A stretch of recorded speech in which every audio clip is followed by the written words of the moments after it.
Good afternoon, ladies and gentlemen. Welcome to today's webinar entitled Space Travel, a Conversation on Strategies to Revitalize Philippine Tourism Post-COVID-19.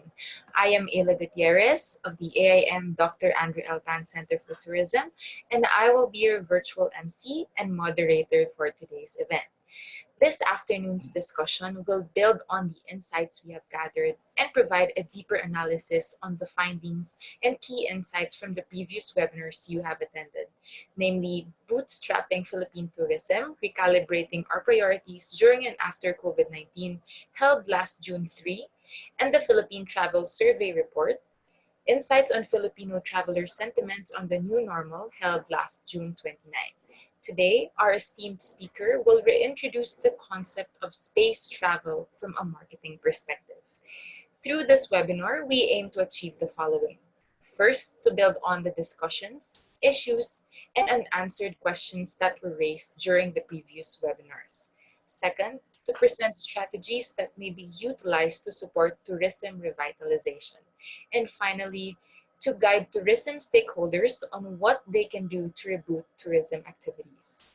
This webinar has been organized by the Asian Institute of Management, Dr. Andrew L. Tan Center for Tourism, in collaboration with the AIM School of Executive Education and Lifelong Learning and Guide to the Philippines.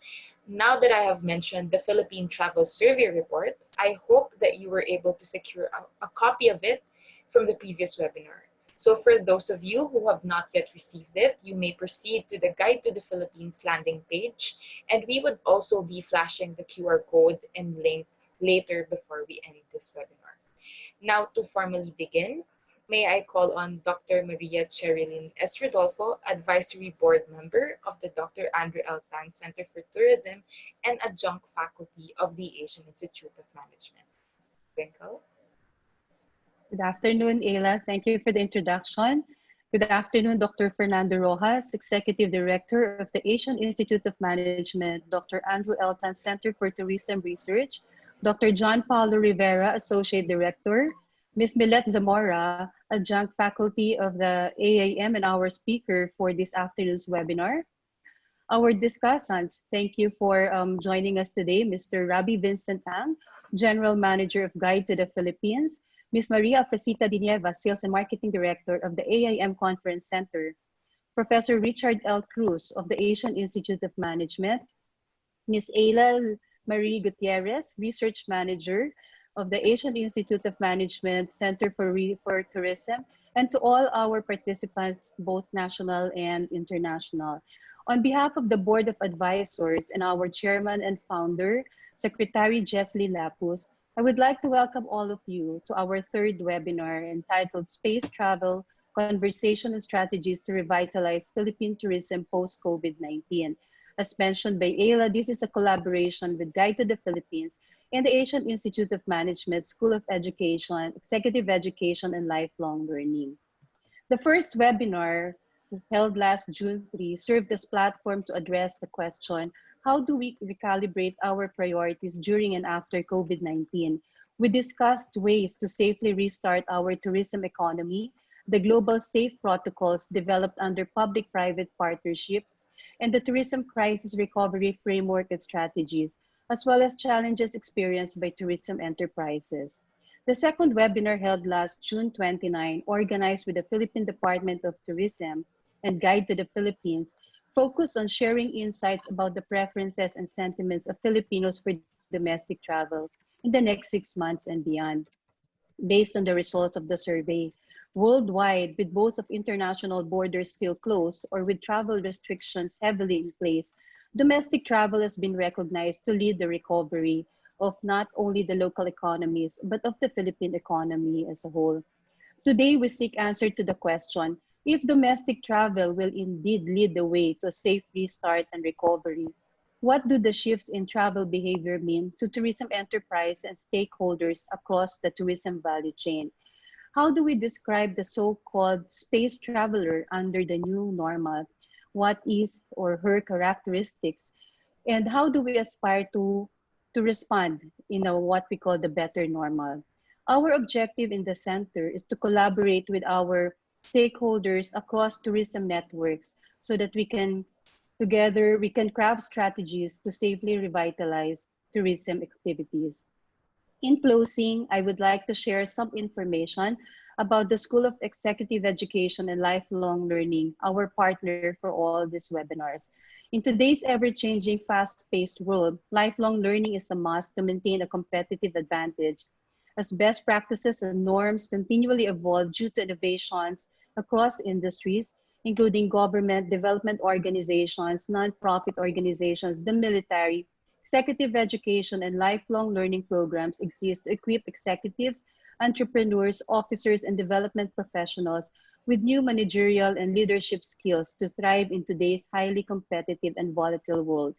Living up to its mission of developing Asian leaders and its tradition as the leading Asian center for excellent executive education and lifelong learning, the School of Executive Education and Lifelong Learning continues to widen its reach within the region through its various world-class programs and keen sensitivity to the needs of companies and organizations from both public and private sector. SEAL offers open enrollment programs, development executive programs, and custom programs, where participants learn from AIM professors along with a network of industry leaders and practitioners. For this afternoon, let us all participate in this conversation about safe travel as we all work together for our Philippine tourism recovery. Good afternoon to all. Thank you, Dr. Rodolfo. Now, to deliver a message from Guide to the Philippines, may I call on Mr. Rabi Vincent Ang, General Manager. Rabi? Thank you, Ayla. Good afternoon to all our partners from the Asian Institute of Management, to the discussants, and all attendees. So I would like to welcome everyone to this webinar, a third in a very insightful series brought to you by the Asian Institute of Management, Dr. Andrew L. Tan Center for Tourism. It is my pleasure to be part of bringing you this learning session, which is, as mentioned, is a deepening of key insights that we saw from the Philippine Travel Survey results. And more importantly, what AIM brings us this afternoon is an exploration of the strategic marketing implications of this data to stakeholders in the tourism value chain. So as a quick background for those who were not able to attend the previous webinar, a Philippine travel survey was conducted last May 2020 with results launched in June 2020. It was a joint project of the Department of Tourism, the Dr. Andrew L. Tan Center for Tourism, and Guide to the Philippines, which for your information is an online platform that showcases the products and services of local tourism enterprises from all over the country.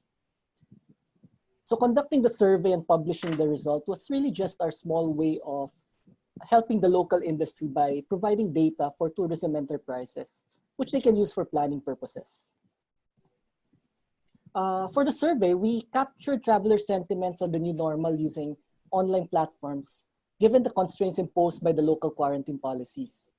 While we acknowledge the limitations of this survey methodology, the structure and survey design were based on existing and validated instruments.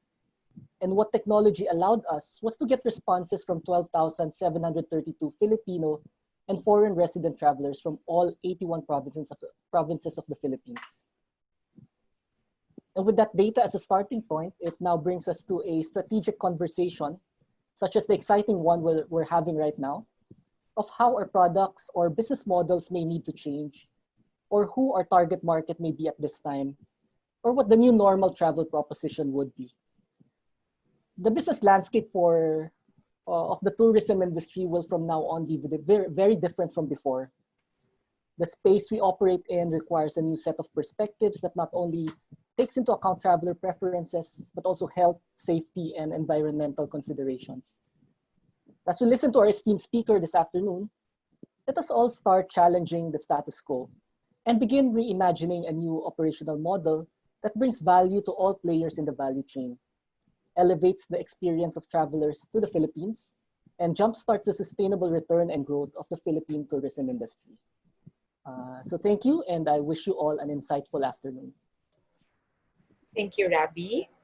This webinar, for your information, will proceed as follows. First will be the speaker's presentation, Ms. Zamar's presentation, which will be followed by the question and answer portion. And finally, we hear from our distinguished panelists. Again, please make sure to post your questions at the Q&A panel of the Zoom so we can view them. Now, without further ado, may I ask Professor Fernando Martin Y. Rojas, Executive Director of the AIM Dr. Andrew L. Tan Center for Tourism and Faculty of the Asian Institute of Management, to introduce our speaker for today's webinar. Sir Nani. Good afternoon, everyone. Milet Zamora is currently adjunct faculty at the Asian Institute of Management, where she teaches marketing in the public and in-house tourism programs of the Dr. Andrew L. Tan Center for Tourism. She was formerly assistant professor at the marketing department of the Ramon V. Del Rosario College of Business in De La Salle University. Prior to joining the academe, she was a marketing manager at ABS-CBN. Milet obtained her master's in business management from the Asian Institute of Management and a Bachelor of Arts, major in philosophy, minor in psychology from De La Salle University. Let's give a warm welcome to Milet. Thank you for being here today, all around the Philippines and some of our friends outside internationally from Ireland, Germany, China. Good afternoon, good morning to you there in Europe. Thank you for being here today. Today we will provide a second or third level analysis based on the data on the survey of the Philippine travel survey conducted last May. You will notice that the majority of the slides will focus on the travel vendors. Much has been said and analyzed about the target market. So now it's the industry's turn. For several months now, we have watched the industry struggle and buckle and eventually settle into an evolutionary path of what so many now call the new normal. But before we go on, I would like to begin by revisiting some of my slides from the first webinar, Bootstrapping Philippine Tourism. At that time, we had something called the present reality, wherein the pandemic was still very new. That was no more relevant a time than for sustainable tourism to take on a greater meaning. In the past, when a crisis shut down a destination, there were other destinations that people could go to and still visit, but as of right now, there's none. When the pandemic shut down the world, no alternative destinations were available. And what used to be a highly interactive experience is now rendered as an isolated, solitary activity, especially with the mandated social distancing measures. What did it imply for me? First and foremost, what we used to be first do no harm, now it mandates you to say, when I'm there, I will leave the place a better place.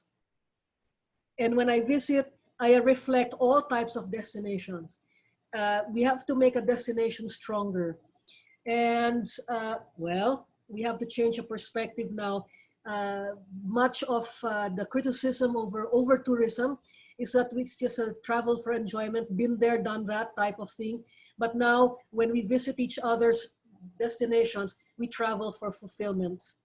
And the space between us, especially the social distancing mandated rules of at least a meter or two, is space for now, what I like, Mother Earth.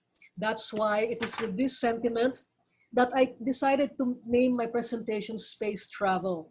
It's space for social distancing. It's space for time frames and intervals between visits, and space for Mother Earth to renew and recover. And the ultimate objective of this webinar is to present recommendations for the tourism industry to be a part of the rebooting and recovery of not just the industry, but the Philippine economy as well. In the bootstrapping webinar, we conducted a poll. The questions were very casual ones, nothing too profound, but enough to take the temperature of a captive audience. We segmented the audience under extremely limited circumstances, but it was interesting when we posed questions and that yielded responses from males and females, generally aged under 40 and over 40.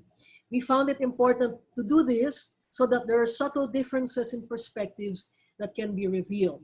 So quite quickly, these were the questions asked last June. I travel light, yes or no? The world still deserves to be explored. Yes or no? The world should be explored for the following. I am aware that traveling will cost more now, yes or no? I am willing to accept the idea that traveling will cost more now, yes or no? I am willing to set aside resources to fulfill traveling objectives now, yes or no?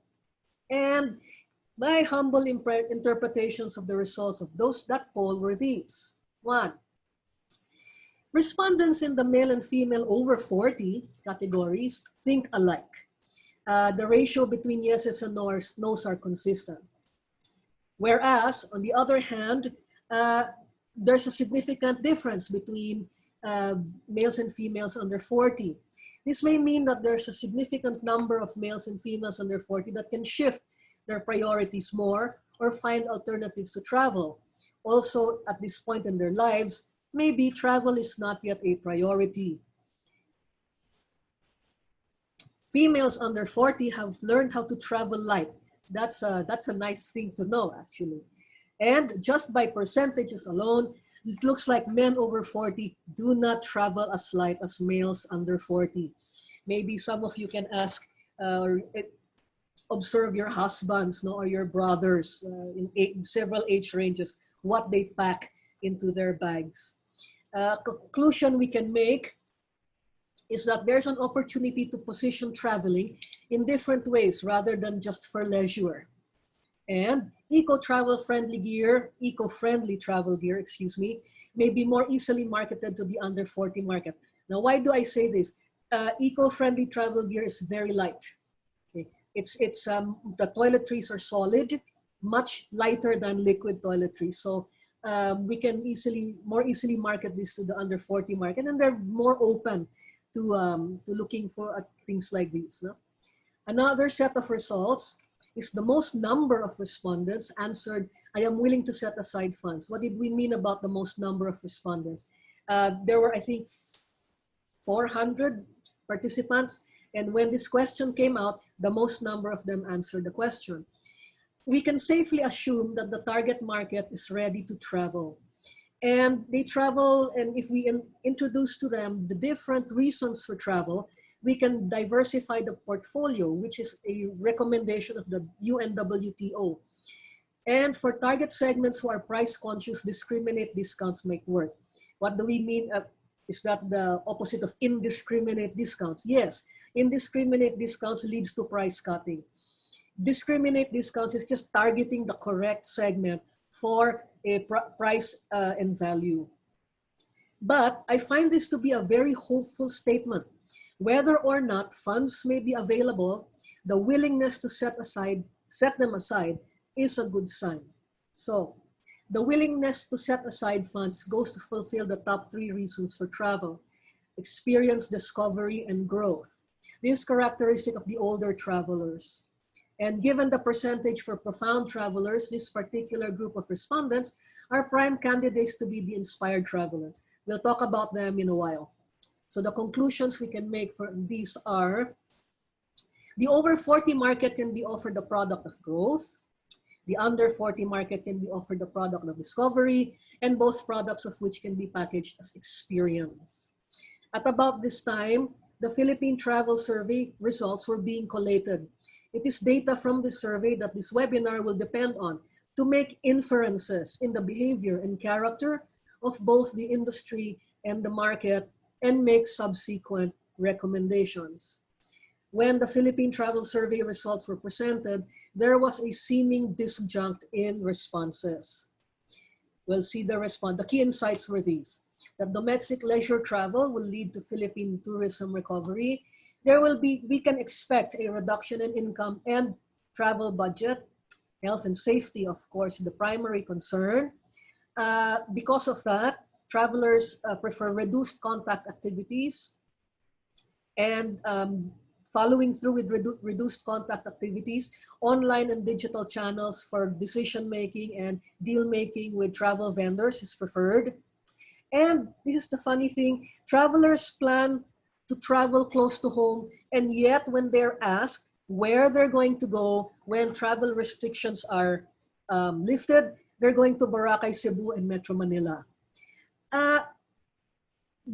this may be a case of a knee-jerk reaction.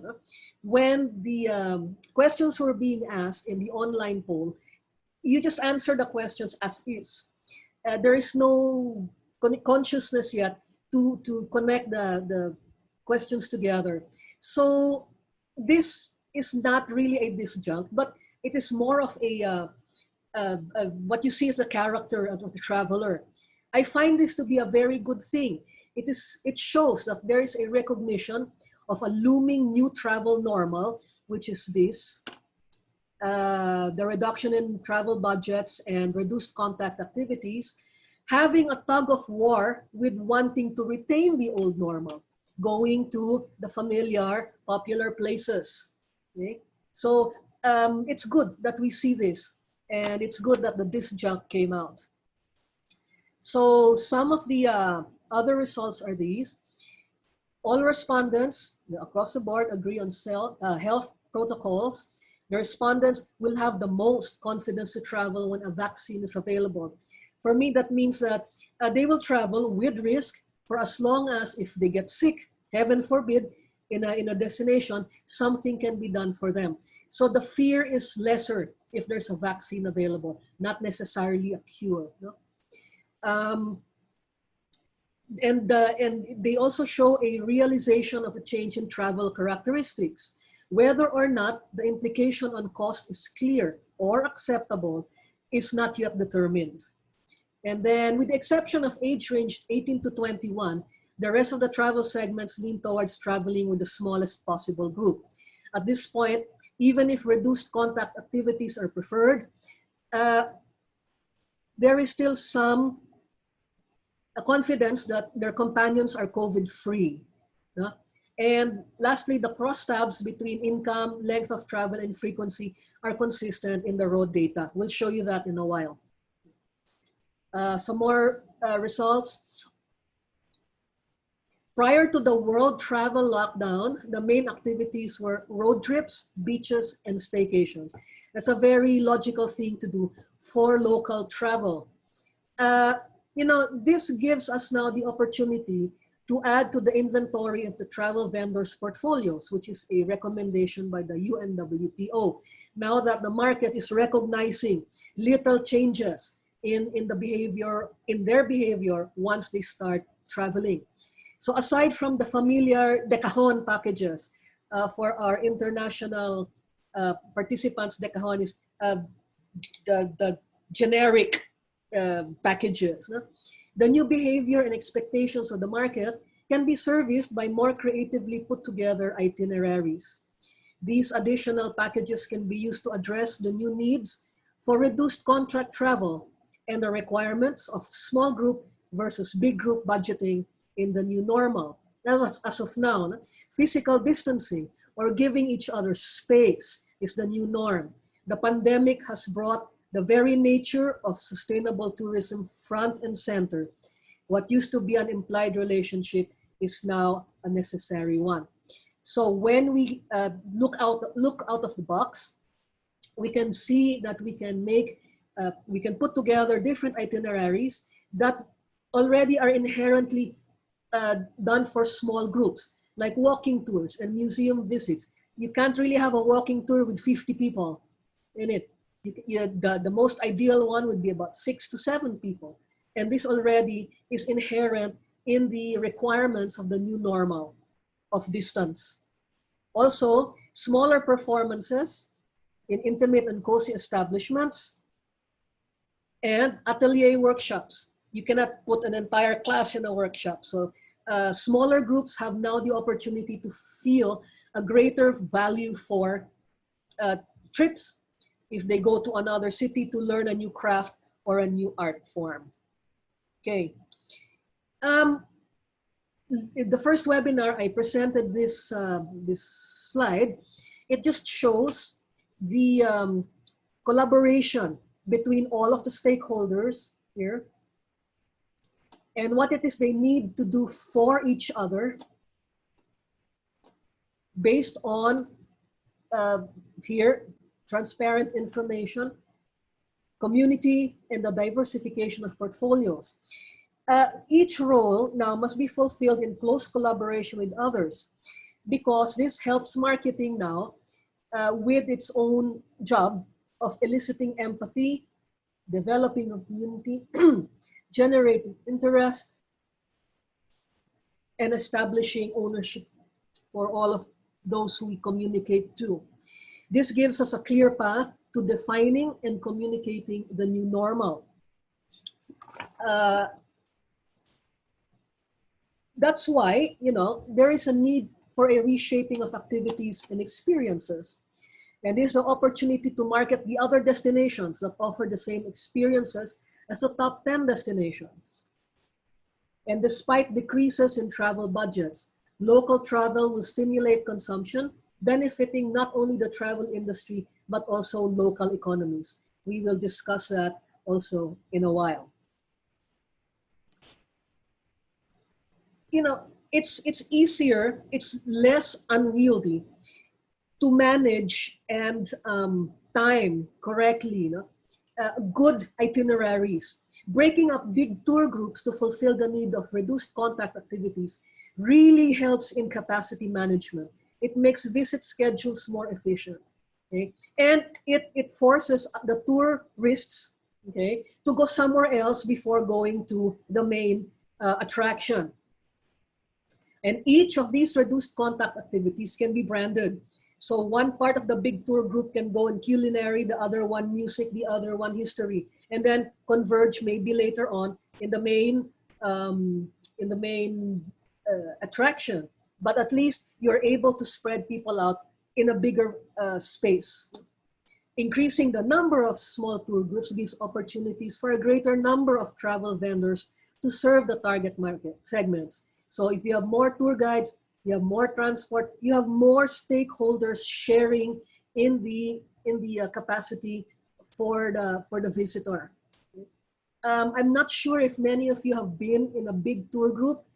If you're in the back of the tour and there are like 49 people in front of you and me, I'm only 5 foot tall, and there's a 6 foot tall person in front of me, I'm going to be totally bored when the tour guide is talking there in front of us.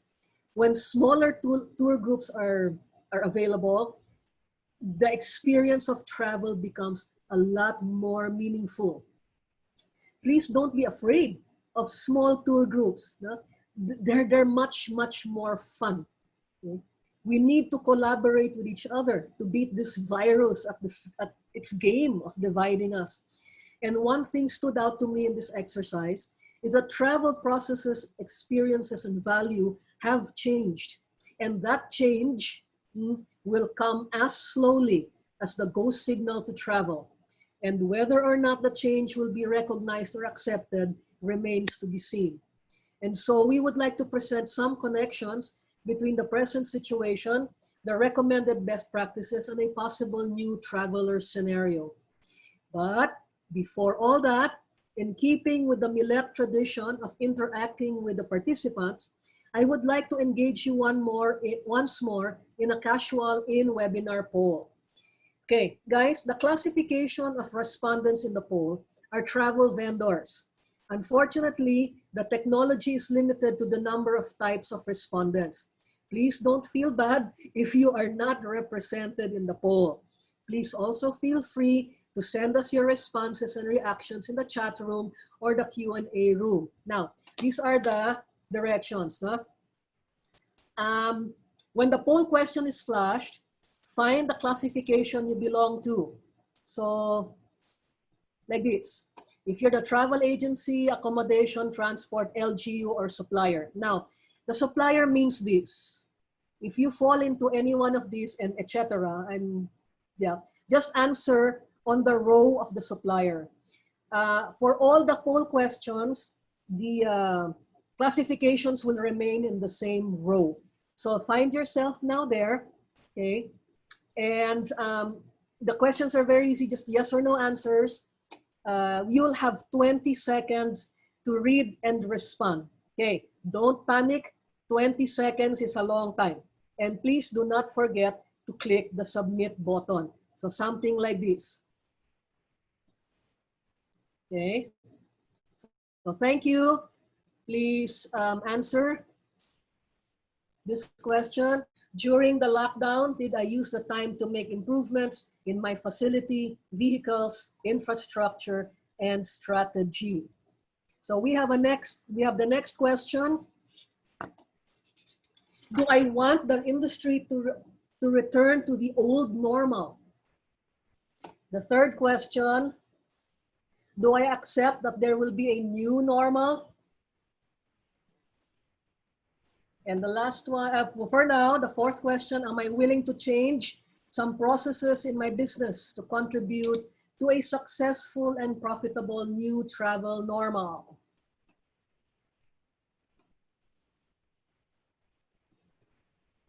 Thank you so much for participating. There will be more poll questions as we go along. Your responses will be extremely helpful in crafting future strategies and service the marketing objectives. You might want to keep track of your answers to the questions. No? So we have the marketing objectives here. Position after the survey, position the industry after the survey, because in the past 2 webinars, it was really nice to have heard the optimistic predictions about the industry. And then how should we think about this? We should use the time to remold the product. And what to do now? One of which we can do is to predispose the traveler. Now, as we navigate through the changing landscape, the new normal is now a rethinking of the definition of travel, given its new characteristic of space and distance. What follows is the necessary change in the definition of the traveler as well. The results of the PH Travel Survey gives us a good start in this redefinition. So, see, the pandemic changed the world. As the pandemic inserted safety doubts in the mindset of the traveler, the reaction is they wanted reduced contact activities, they wanted itineraries that were more bespoke, and smaller tour groups. So, you know, for many of the travel vendors, how does this change us? There is greater pressure for travel agencies and tour guides to remain relevant. In the second webinar, ASEC Robbie Alabado shared that people he knew or knows still depend on reliable tour vendors, especially travel agents, when they go abroad, because sometimes things go wrong and they need something called a rest back. For our international participants in the Philippines, a rest back is somebody who literally you can rest your back on, somebody who has your back. So I will be using that word a couple of more times. So it's a colloquialism on our part. And now there is an expectation that travel will be more meaningful, despite the common reason for traveling is for leisure. I find this a very important and significant matter to discuss. In the first and second webinar, many questions which were unfortunately left unanswered dealt with the dwindling, if not disappearing, roles of the travel agencies, tour guides, tour operators, entertainers, and the like. The biggest question in everybody's mind is, what is it that we can do today? What is it that we can do now? How do we survive now? And the subject was also brought up by Mr. Jojo Clemente in the second webinar on the importance of now. Well, I'll try to help you with that today. This is the time to reposition the industry. And let me define something that will be slightly controversial, at least to my mind, it's controversial. So I have broken down the roles of the stakeholders into 3 categories. The first one being stakeholders who have access to assets like hotels, okay, restaurants, cleaning and sanitation companies, security companies, and to a certain extent, transportation, like To Go, Grab, LBC, these are the logistics companies. Stakeholders falling in this category can be part of a value chain that is trying to restart the economy. So the hotels can position themselves today, now, as accommodations for quarantine. Trying not to get ahead of myself, we're making this recommendation now because part of the results of the Philippine Travel Survey, there was a question if it was okay for the tourist to be quarantined anytime during a trip. And the answers were yes, except they are willing to be quarantined except in a government facility. I don't think anyone would, well, any one of us would want that, not because of a stigma of any sort, but it can get really congested.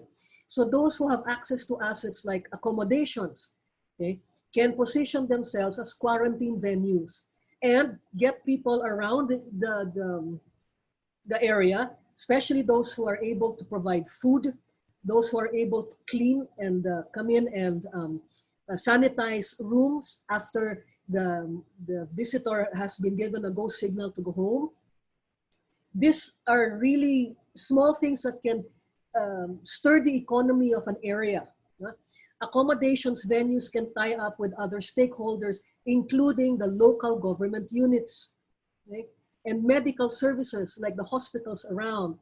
They can move out and test people in these areas to accommodate the returning kababayans who are in need of imposed quarantine facilities, tying up with food suppliers, sanitation companies, testing units, and the like stirs production and consumption in the area. We all know that consumption really stirs the economy. It stirs production, distribution, and competition. So for in as many ways we can to stir consumption, we should.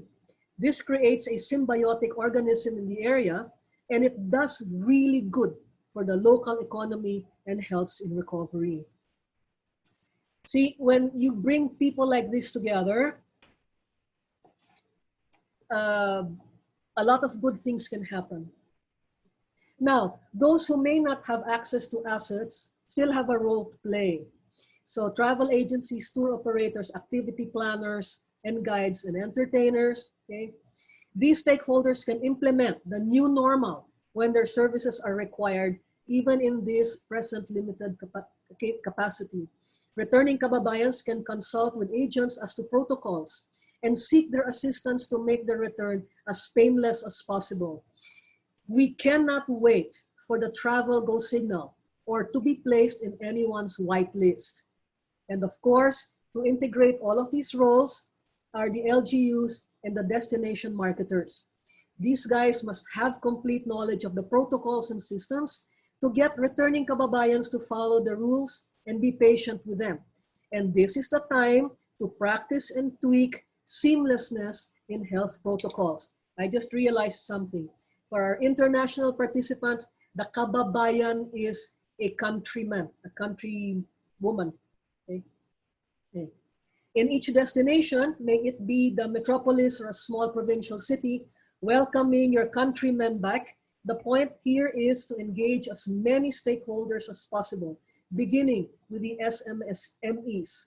These can provide small-scale services like transportation and food, or cleaning and washing services without having to rely on a value chain that might be compromised in non-metropolitan areas. Some best practices recommend: one, online selling, remote staffing, especially for hotels and security, production of essential goods. These are opportunities to repurpose goods, skills, and markets. And this is what I would lovingly today call transition tourism. It's not technically tourism, but it is a service that is similar to what we do for tourists. So transition tourism is the objective of this slide. Now, to continue, we go on to the second marketing objective, which is we use the time to remold the product. So the transition tourism product will try to bring us to the new normal. In the second webinar, ASEC Alabado correctly observed the large market of travelers to be the millennials who take advantage of long weekends to decompress. His recommendation is to continue tapping this market. On the other hand, Ms. Marie-Glore Laririt recommended a more deliberate, conscious travel, which she termed slow travel. This is the time to decide if you are willing to change, modify, or evolve the product to fulfill the marketing objective of remolding the product. So, poll time, will I be open to a redefinition of tourism? Preparing for this webinar, while churning the numbers, I was able to identify around 8 or 9 normals. But I'm just presenting 3 of them here because they seem to reflect the present market behavior. So let's start with the first one. I'm quite amused with how I titled this one. It's second home tourism or weekend tourism. Okay? This is when visitors go to a familiar destination. It's like a second home. It's a retreat rather than the attractions are visited. No? And they're consistent. It's seasonal, or more often than not, it's a summer vacation if you have a family, or at least here in the Philippines, Holy Week, or weekends, long or short. I have friends who are in Tali every weekend. They do nothing there but sit in their balcony and watch the sunset. I envy them a lot that they are able to do that. Our recommendation for this particular product, okay, is to continue and make the second home locals your family, right? Yeah. Second, something I call fishbowl tourism. I was in Banawe many years ago, and for our international participants, Banawe is part of our mountain region, mountain province, wherein we have spectacular rice terraces built into the whole mountain range. Okay, not just a mountain, but a mountain range. So I was there many years ago, and as part of our itinerary, there was an Ifugao cultural show at the lobby of our hotel after supper. That's important because many destinations have cultural shows. So it kind of asks you to observe locals from a distance, like somebody peering into a fishbowl. And when the locals are forced to choreograph an entire program, it alters their behavior and it becomes entertaining rather than natural. This experience of mine, I guess, was the basis of my trying to solve this problem of fishbowl tourism, because when I was in Banawe, we found the cultural show very interesting. It had a lot of indigenous dances and instruments, and we had a good time watching it. The next day, coming back from a day trip from Sagada, I don't remember now, but there are 2 children. They married each other. No? One, the son of the mayor marrying the daughter of the congressman, or the daughter of the mayor marrying the son of the congressman. I don't remember now. And they were holding a reception in the street. So everyone was invited. And our driver was navigating through the throngs of people. Then while I was observing the festivities, I saw a group of women performing the wedding dance that we saw the night before at the hotel.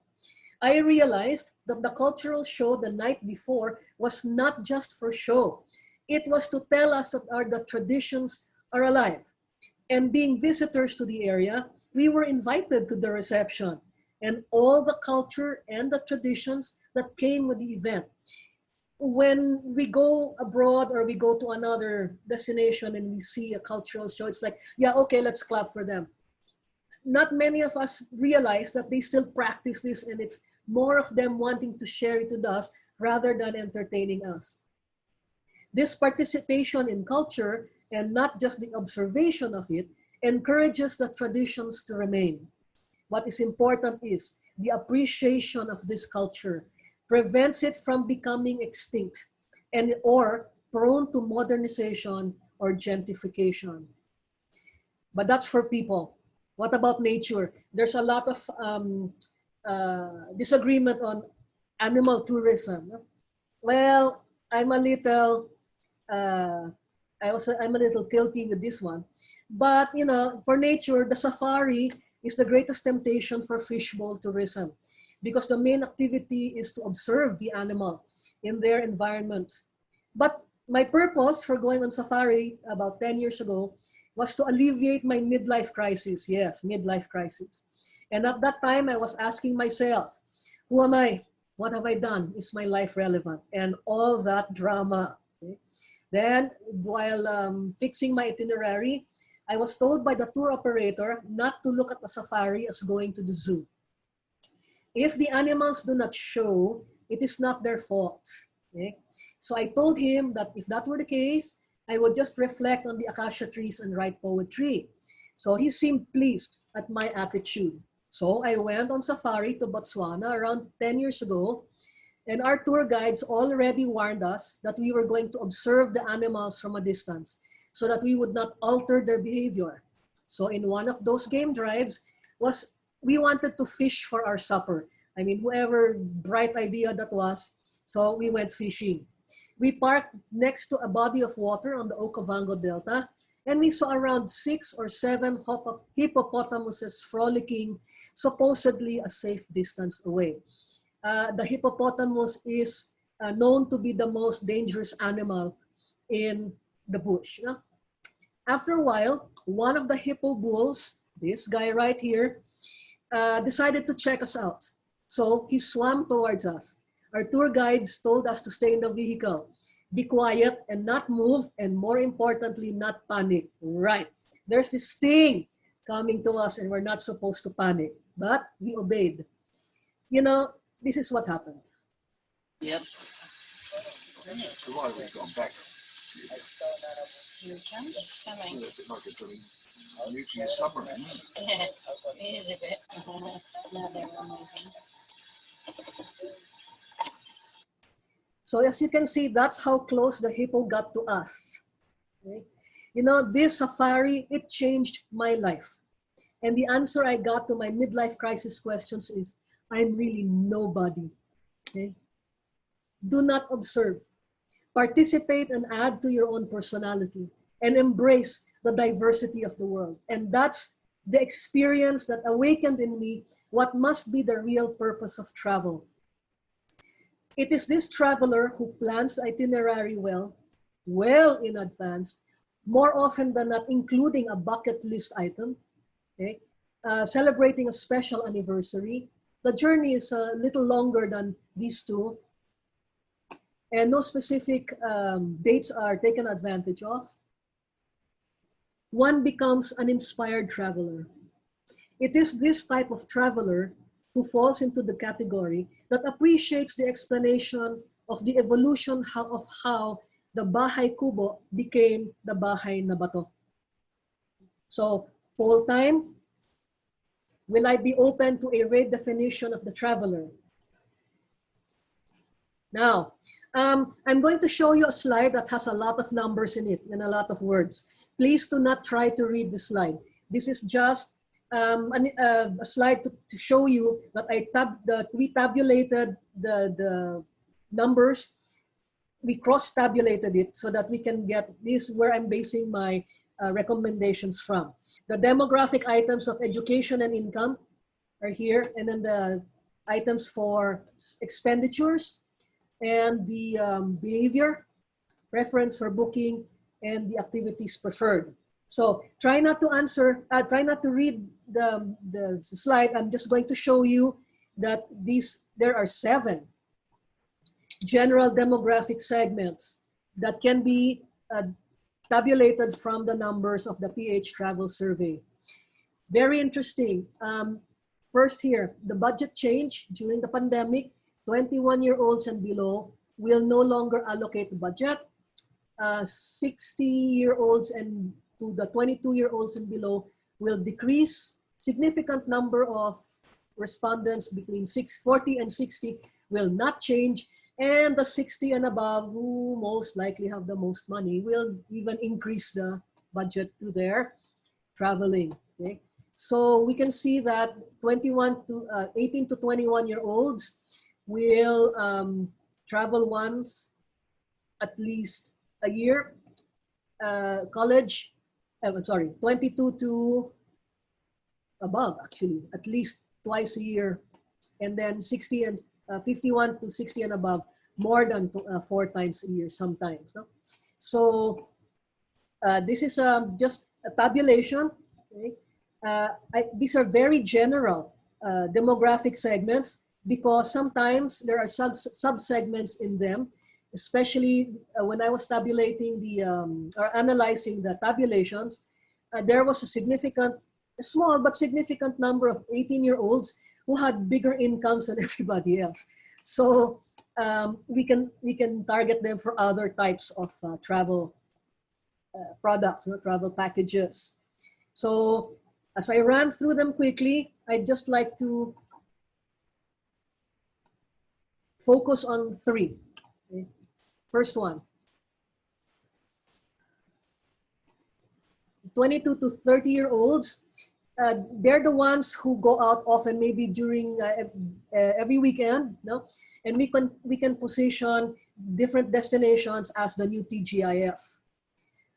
They're college graduates, as almost all of our respondents were in the survey. They like fun, light language, and they like bonding experiences. They are young professionals and they like to be seen, and they are always in a social situation. These are entry-level income, but and because it's entry-level income, when they spend, they want to be happy right away. So the activities have to be on hand. And they're urbanites, and these are their budgets, their behavior,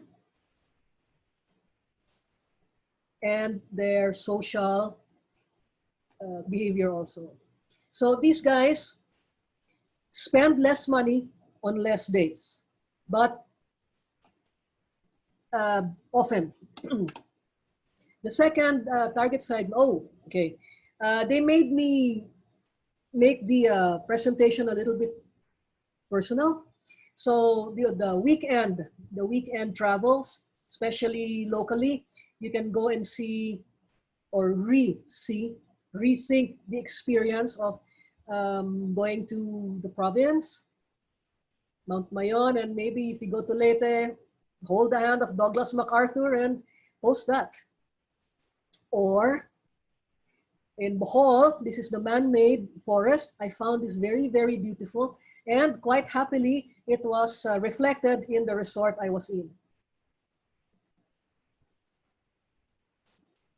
And this is Batanes. Maybe some of you will recognize this person over here. Good afternoon, Lasalians. You know this person right here, okay? That one, the previous one, this picture is the normal picture that you post or you show friends and say, hey, look, we were in Batanes. But if you want to deepen your experience of a province, which by the way, Batanes is my favorite province, you take a picture of this and you'd see, hopefully the participant from Ireland will find this a familiar sight.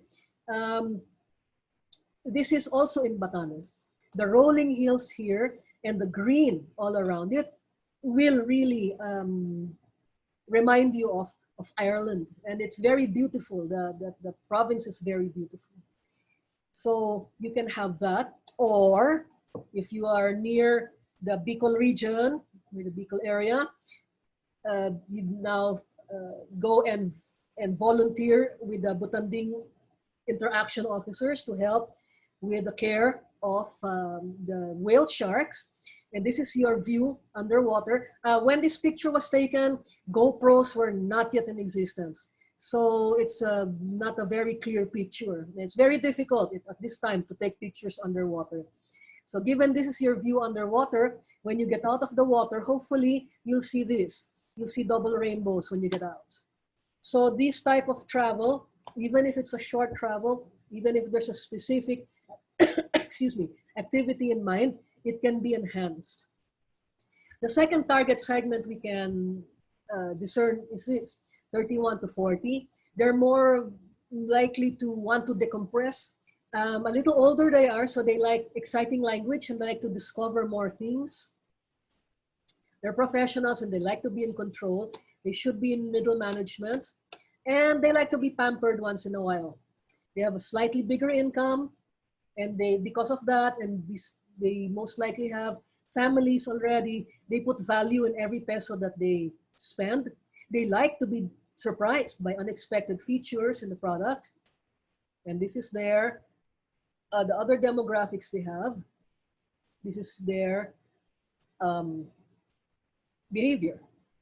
This target segment spends more money on less days. So unlike the other one, they spend less money on less days.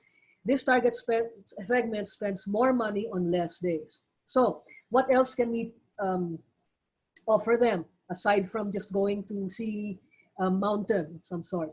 Well, this is a toilet in Botswana. They call it the loo with a view. Okay? And all of us really had to go to the bathroom, whether or not we felt like it, because when you sat down, this is what you see. So it's like, wow, they even have the detail. No? Instead of just putting an ugly looking structure for a toilet, they make it an experience to answer the call of Mother Nature in nature. Okay. This one. This is also in the safari. Okay. Remember fishbowl tourism. You're not just supposed to observe the animals from a distance. We had to give the animals the space that they called theirs. We were always reminded that we were the intruders. We were in the tent observing the elephants, and we couldn't move. We couldn't say anything. Okay. We did have cocktails at this time, and we were moving very slowly, bringing the gins and tonics to our mouths very slowly, because where we used to have the cocktails are here. We would sit here and have our cocktails there in a bonfire in the middle. But at that point, we couldn't do anything. We had to give that space to the elephants. And at this point, there are about 60 of them. It was scary, okay? And when we were allowed to go back to our tents, right here, I'm inside my tent. I'm taking a picture from inside my tent, and behind this bush here was a big elephant bull. And that was a very, very eye-opening experience. It's one of those few times in the safari when I said to myself, oh my God, I'm gonna die, I'm gonna die, I'm gonna die. But not really. And more space for the animals. This is a leopard turtle. Okay? It was crossing our path. We had to stop and wait for it to cross. We could not pick it up. We could not hurry it along. We just watched it walk across.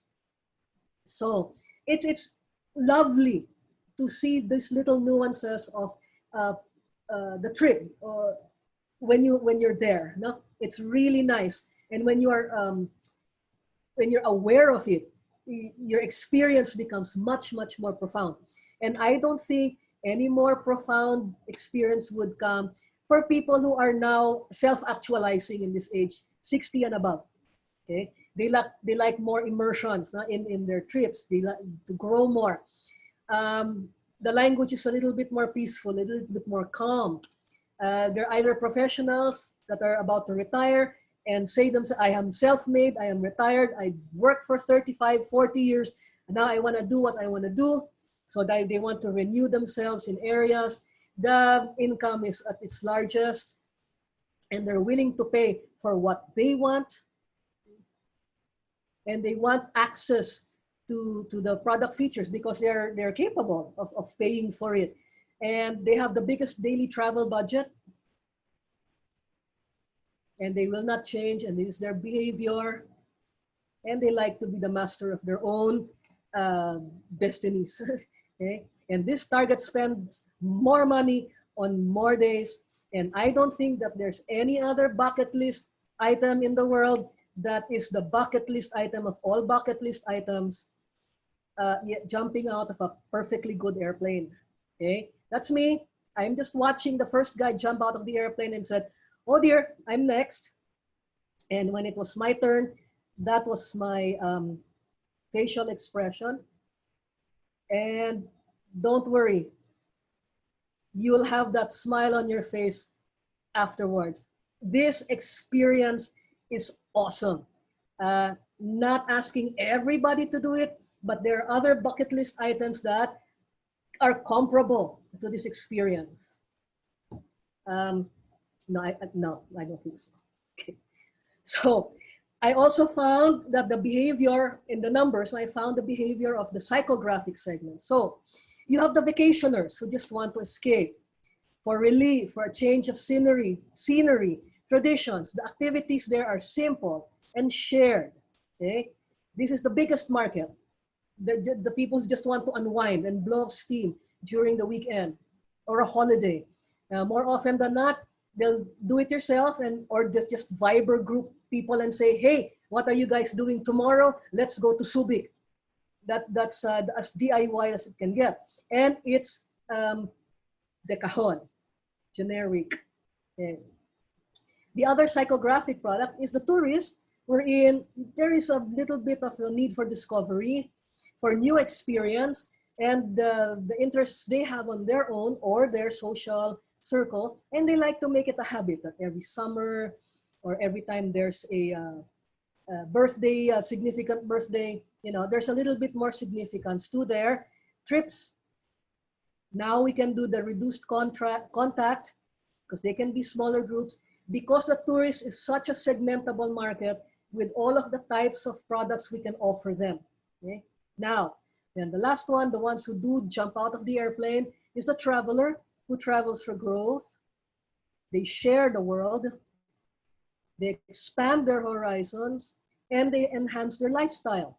These are more likely to buy into private tours, the bespoke itineraries, and this market is the niche market. I think everyone knows that niche markets give the biggest possible profit margin.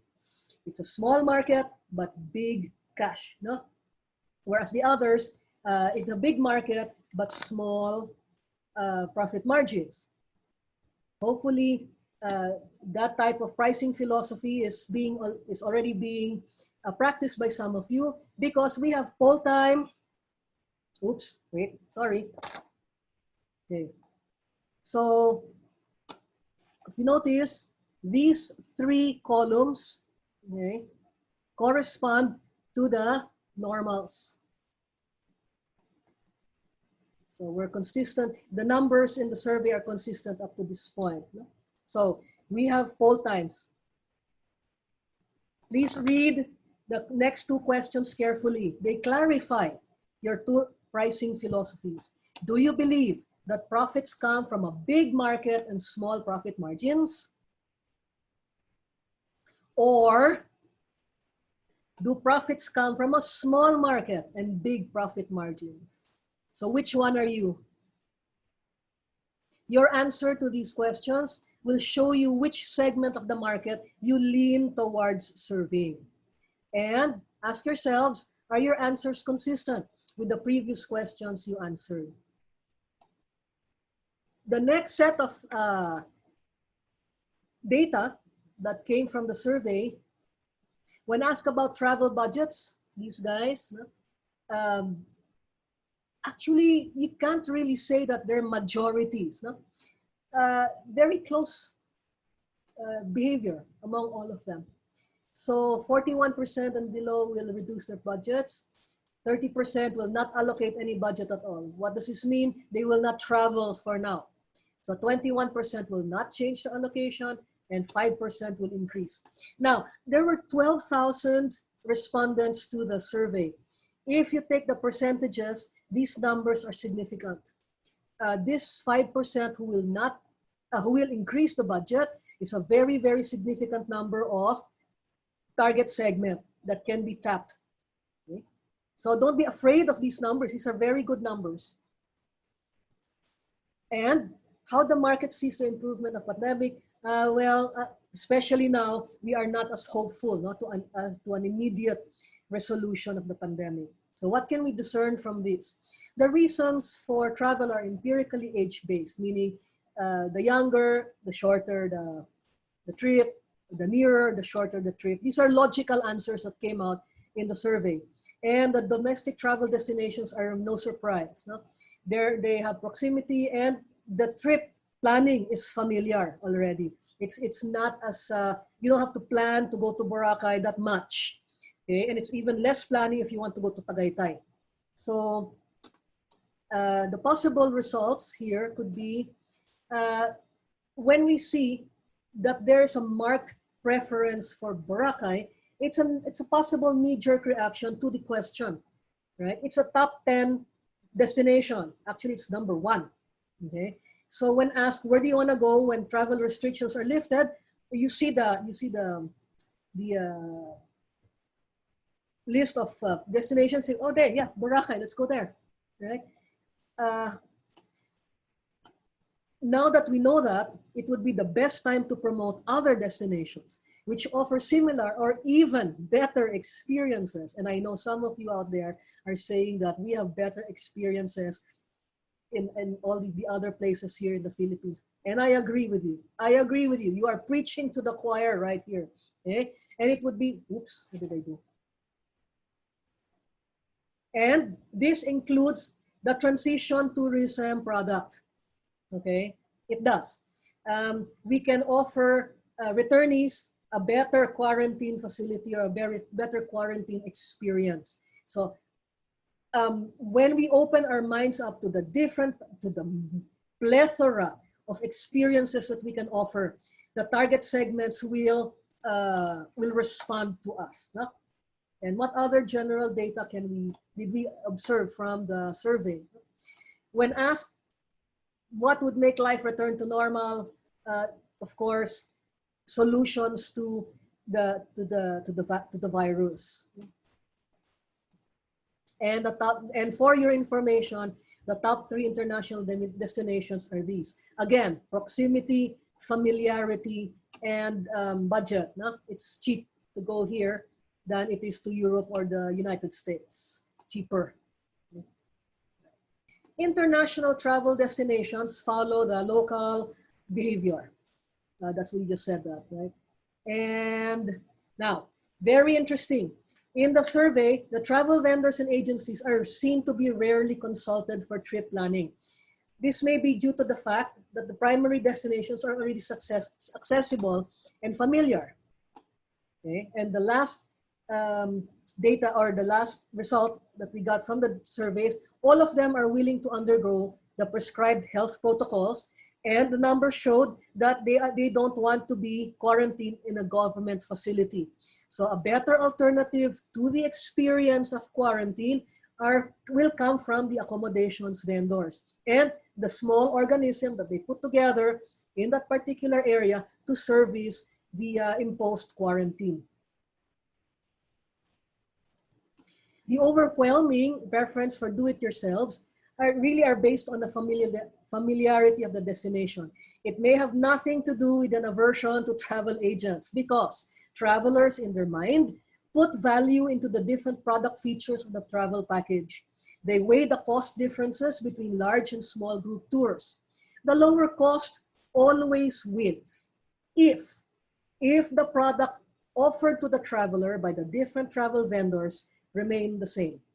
Seeing an attraction the same way without the segmentation nuances kills value. Let me give you an example. Watching the changing of the guards of the Rizal Monument is fun. Okay? Fishbowl tourists will try to get the best vantage point for a selfie or Instagram moment. And the shorter the stay there, the better. But if there is a smaller group of travelers in the fishbowl tour bus, okay, who appreciate the respect the government gives to the national hero to guide his remains, and are capable of sharing this experience when they go abroad and witness other changings of the guards for heroes or tombs of the unknown soldier, their experience at the Rizal Monument is much more profound and inspiring. If the objective of the traveler is fishbowl tourism, then yes, the cheaper the better. But if the objective is immersion for the inspired traveler, the price of the big, cheap tour group to an inspired traveler is a waste of money. So, one of the statements, controversial or otherwise, that I'm going to make is that this is the best opportunity for travel vendors to kill 4 birds with 1 stone. And this stone is certainly a magic stone. And what birds can this kill? 1, it justifies the digital presence of tour operators travel agencies, and tour guides. Okay? And you can use this to promote the destinations that are not as top of mind as the top 10 mentioned in the Philippine survey. As of right now, the tour operators are in their local communities. Okay? This is the best time to go around with proper health protocols, promise me that, and list down what to you as a tour guide is important. Okay? This makes an experience very personal and much, much more inspiring than just saying, in 1862, this pillar was destroyed by, nah, I mean, that's done. We're done with that already. Okay? By promoting one's expertise, knowledge, and experience, travel vendors can help craft even the new traveler. It is no longer enough to go to a destination with Waze, Google Maps, and an eco-friendly thermos. Okay? Guidelines, policies, regulations should now be properly communicated to the traveler before, during, and after the trip. There are other destinations that so many travel vendors are part of. Local expertise is of the highest premium. See, when I was in Davao last December, I had my own itinerary in mind. During the car ride to visit the Philippine Eagle, I wanted to stop at a lookout point to take a picture with Mount Apo. Unfortunately, it was cloudy and the peak was not visible. Then our driver, oh boy, suggested another vantage point by the bay. It took us around 45 minutes to get there, but it was so worth it because not only was the mountain range visible, but we visited a Bajau community as well. And this is their view, okay? I don't think any hotel can give you this view. But if you have somebody who knows the area, then you can experience something like this. It was an unexpected treat that can only be experienced if the local guide is proud and very knowledgeable about his area. Even my tour guide, Jonathan, was surprised by the stopover. He has never been there. Well, I wasn't able to glimpse Mount Apo from there, but eventually, from the air, there she is. Yeah. So, properly guiding the traveler through attractions brings them closer to culture, exercising what travel vendors do best, involving as many stakeholders, stirs consumption because it promotes local jobs, because the increase in visitors traveling more often, but in smaller groups. Now, I'll make a second statement that describes what the magic stone does. It leads to what I call collaborative rebooting. We have to work with each other to reboot the economy and the industry. Okay. Now, information overload time. I'm going to show you a slide literally tabulated from the survey. Please do not attempt to read this slide. Just look at the colors. It's too cluttered. No? I'm showing it for visual reference only. It's a very simple slide. It just shows that northerners travel in the north, southerners travel in the south, and the deep southerners travel in the deep south. But it also shows the top of mind preferences for the popular destinations, including Metro Manila. So that's what it looks like. No? So we have here regions preferring their own areas. But of course, the knee-jerk reactions of Boracay, Siargao, Baguio, Cebu, and Metro Manila. Okay, let me move there. It's better summarized in this slide presented in the second webinar. It is clear that when asked, the top 3 or the top 10 destinations are first mentioned. Now, that's good. That means that the DOT's marketing of the flagship Philippine destinations is working. But what about the other destinations? We need to ask questions about one region's perception over the other. Majority of the market still travel to familiar places, which they calendar in advance and with predictable consistency. This is part of the old normal. Okay? So the old normal, we can see little by little, is being stripped of its characteristics. Let's talk about now the preference for the NCR. Urban destinations can represent culture from other regions and even other countries. See, for example, like this one, Fort Santiago and the walls around it. No? It's not the only walled city or any wall area in the world. So they can reflect these two tourists, urban tourists, foreign tourists, and local tourists. Makati, for instance, has prepared itself to be open to urban tourism by presenting itself as a modern cosmopolitan destination. The city launched its campaign late last year and early this year with their visitor activities, well, until the global lockdown.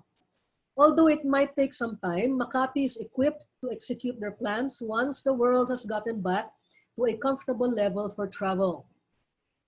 So how does this help us? No? The DMOs in the different regions can go on a full-blown campaign to target specific geographic target segments. What do we mean by this? So the DMOs in the north can now start studying the behavior of the travelers in the south and target them and welcome them and share with them what it is that they're proud of. You can begin stirring travel with destinations in urban areas like Makati, Manila, Angono, Antipolo, Las Piñas, and the like that have cultural, historical, and artistic hubs. These urban destinations can introduce travelers to new experiences by being as global or as national as possible, to spark interest in the other Philippine destinations so that travelers can spread the wealth. Urban destinations can lead the way to re-stimulating travel demand and heighten travelers' consciousness for sustainable tourism. See, studying the geographic behavior and characteristics will fashion the marketing campaign. The Angono art scene can be connected to the art scenes in Pakil and Paete, which, by the way, at the right season, Paete has really yummy lanzones. Manila's and Las Piñas' music scenes can be linked to the music scenes in Baguio, Aklan, and Cebu. So many similar packages like these can be crafted. And the traveler can look to the tour operators, destination managers, and travel agencies for guidelines, expertise, and experience, and the all-important ResBack. Okay? You know your product best, and you message and you can communicate these to your travelers as best in only the way you can. This begins a virtuous cycle of capacity building management. Okay? And when you engage the MSMEs, then the whole area will begin to recover. They will begin to be more positive, no? And be more obedient to the health protocols being imposed. Because as of right now, if you have no food, you're going to have to go out there and get it. But if we help each other out, then the economy, the industry will become more productive, and we really will be able to contain and live with this virus better than we are doing now. It's all nice and good to hear all of these things. But of course, for every thing that we've said, we always have to contend with something called the budgets. In this slide, we can clearly see that demographic segments, 21-year-olds and below, will no longer travel as of now. Okay? This is logical. They may not have jobs yet to sustain this part of their lifestyle. The rest of the age ranges, with the exception of the 60 and above, will decrease their budgets logically for those between 30 and 50, as their families may still be growing. With this behavior regarding budgets, the usual trips that require airfare and resort bookings may not be feasible yet. Looking outside the box and packaging a trip well can give travelers new reasons to travel. Crafting as many packages as creatively as possible can help alleviate the concern when it comes to spending for the trip and the budgets that might or might not be allocated for it. Now, one package that I can think of right now is traveling the Laguna de Bay Loop. For me, it's an all-in-one travel experience. So, you enter Laguna and have a nationalistic experience visiting Jose Rizal's house in Calamba. Drive further, take a short spa break at Los Baños Hot Springs. Drive further, have a cultural experience at Mount Makiling in UP Los Baños while drinking Carabao's milk and munching on quesong puti that you've bought from the UPLB dairy store. Drive further and go at extreme sports, windsurfing at Lake Caliraya and shooting the rapids in Pagsanhan. Then go arts and crafts shopping in Pakil and Paete. Nourish your spirit in the churches of Paete and Mabitak. Go for an anthropological and archaeological experience in Angono. Then, come on, have a drink in Antipolo. How much better can a trip get? Nationalism, spa culture, food, sport, history, and cocktails. But trivia. If you notice, this is a picture of a newspaper article around Laguna de Bay in 12 hours. I'll have you guys know, if you can read it, I wrote this article. That's me in my car.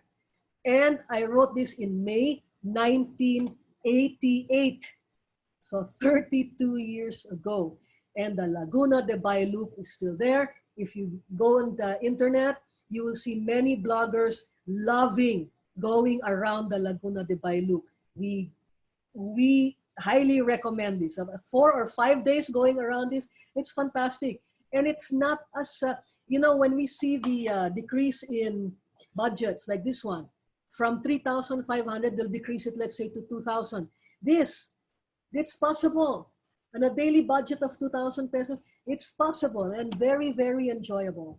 But of course, if worst comes to worst, sunset watching can be very accessible too.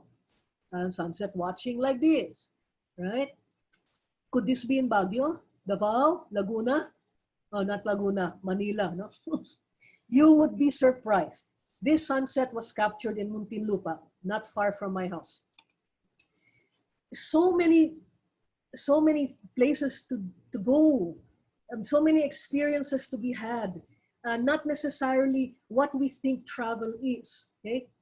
There was an astute observation during the second webinar where the DOT advertising campaign of #WakeUpInThePhilippines was being shown. One participant remarked that maybe the ad campaign also should show Filipinos enjoying the Philippines. It is the most logical thing to do because what we're advocating now is local tourism. Maybe we can reach out to our friends in BBDO Guerrero to keep this in mind. Maybe you can ask, shoot Filipinos enjoying the Filipinos, like only Filipinos can do, because we know how to eat Filipino food.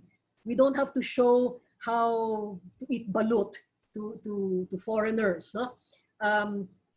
More or less, you have a real Filipino eating hab-hab in the same way, right? It will address the immediacy and preference for local travel and travel close to home. So we can start talking to our kababayans now about how it is that travel will be in the near future. Okay, so in this way, local economies can be rescued when more of the local population at the destination are involved in the hospitality industry. Industries other than hospitality, organic products, cultural heritage, education, they can contribute to the progress of the destination. There is no other thing that can happen, but everything that will benefit the Philippines. And tourism will become sustainable. It is time to bring everyone to the table, most importantly, the indigenous people.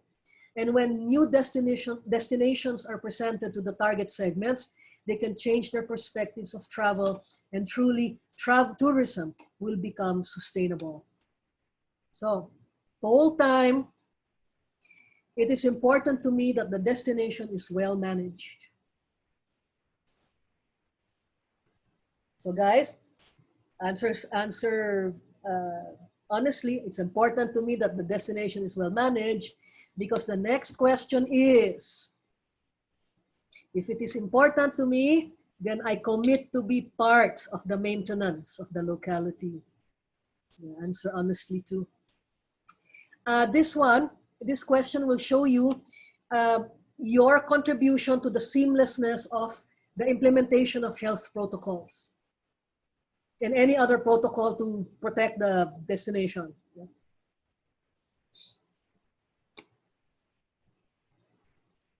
Okay, we have it. Then, yes. Thank you so much, guys. Next question. Okay, the next two questions might be a little bit consciencing. Okay, nakaka-konsyensya medyo yung dalawang tanong na ito. But I'd appreciate greatly an honest answer. I am aware that my part in the travel industry leads to a distortion of local development. For example, my hotel diverts water resources away from hospitals and schools. Don't worry if your answer is yes. That's okay. There are things that we really do that we can fix that. Don't worry. Then the next question is a little less consciencing. I am aware that my part in the travel industry has led to a promotion of local development. Example, the tourist money I generate benefits the growth of the area and not its exploitation. So here it is where we can prevent fishbowl tourism and advocate the UNWTO and DOT's programs for sustainable tourism. It is also going to help us to look at business differently and to reflect on the industry's changing face. This progressive effort to evolve the industry and treatment of travelers comes about when all stakeholders come together to shape the new normal. And when we started with the marketing objectives of repositioning the industry and how we are going to use the time to remold the product, what do we do now as we predispose the traveler? The collaborative rebooting leads to the inspired traveler, fulfilling the third marketing objective of predisposing him to the new travel normal. So the next two slides I presented last June, and this one a little while ago, wherein we have the different roles, the different stakeholders, and the different roles that will be done by each of the stakeholders. And after marketing has been made to realize all of this, okay, we will now seek for the results of how all the stakeholders, including the traveler, to have empathy, concern, to be responsible, to be genuine about traveling, and to be invested in crafting the inspired traveler who feels responsible for the footprint that they leave. They feel protective of the destination that they visit. They will be fair in spending tourist money on the destination. And they become a part of the recovery, not a means to. They become examples of sustainable tourism. And we defend the new normal. Okay? When we become examples of sustainable tourism, the Filipinos can spearhead that because we are able to connect to people in an area. We don't do fishbowl tourism all the time. We are not fishbowl tourists. Okay? We like to engage each other, even abroad. I've seen that happen. Whereas the other travelers just sit there and listen quietly. The Filipinos are rowdy and happy. You know, we can spearhead this. We can be the examples of the inspired traveler in the new normal for sustainable tourism. And if we accept these roles and the character that we are recommending, it's poll time. I am willing to help educate the new traveler to be responsible. Thank you. And if you are willing to help educate the new traveler to be responsible, am I willing to change my perspective of travel to effect significant decarbonization from travel activities? Okay, guys, thank you so much for participating in the poll. That was the last question. But it's easy to answer these questions on a philosophical level. But how do we make this a reality? So true to the Millet tradition, I never leave my participants wanting in terms of practical stuff. We have talked so much about the need to personalize, bespoke, and creatively craft the travel packages. We now have to ask ourselves this. What do we tell our travelers? What dreams are fulfilled in my destination? You guys might want to take down notes if you like, okay? Because once you are able to identify dreams that are fulfilled in your destination, you can provide new travel reasons, you can provide more dreams, and you engage the traveler in the recovery. So you can do this. You might want to write this down if you have paper and pencil. I'll just give those who do the time to organize this. Okay. You might find it a little too philosophical, what I'm going to do, but it works. Now this system works. So just indulge me. So if you ask yourself, what does my destination have? Let's say it has a waterfall. More often than not, you have tourists there who are extreme sports guys. They like canyoneering, they like cliff diving, jumping into the water, okay? Fine, that's the old normal. No? We get people who like adventure, to go and trek to see a waterfall. If extreme sports and adventure was the representation of the waterfall. But if you make the waterfall a representation of God's might, maybe your target segment would be artists. You would have a wonderful set of people coming to the waterfall and interpreting their idea of it, either in poetry or in a painting, a sculpture, or a song. It can be that inspiring to this set of target segments. Let's say you have a museum. Normally, it is a documentation of history. That kind of boring if you look at it that way.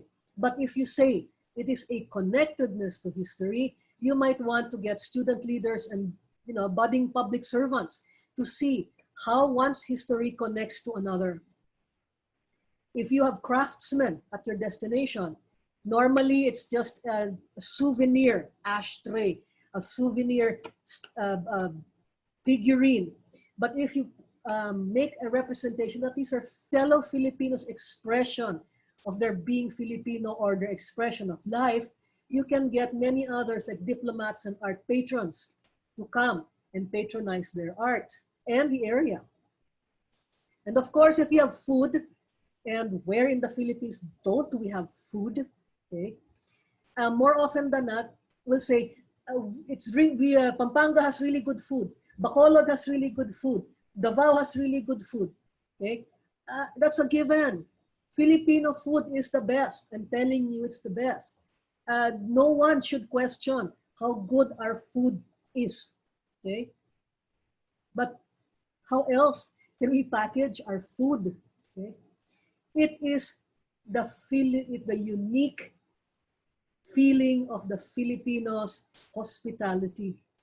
Okay, we are happy when we feed people, and we are happier when we see them happy. It's not pride in saying, hey, look, my food is good. It's already good to begin with. But what we want is to share joy. And the first thing in the Filipino culture that shares joy is really food. And we can get the jaded people in the world, okay, urbanites sick and tired of fast food, and we'll tell them, come here, eat real food. We have it here, we have it all. No? Of course, you have to ask yourself this question: how enthusiastic am I to share these dreams? Because if you are very, very enthusiastic, many best practices of many organizations call for more education, fair competition, improvements in technology, and improvement and the addition of skills. This reminded me of this particular slide, reminded me of an experience a group of friends of mine and I had at the Kagsawa ruins when we went to visit Mount Mayon. Our group refused the services of the tour guide at the ruins. We felt that we could explore on our own.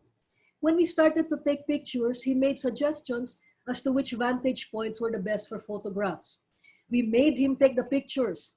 And at the end of the day, he was so good at it that he made more money from our tips than he would have made as a tour guide.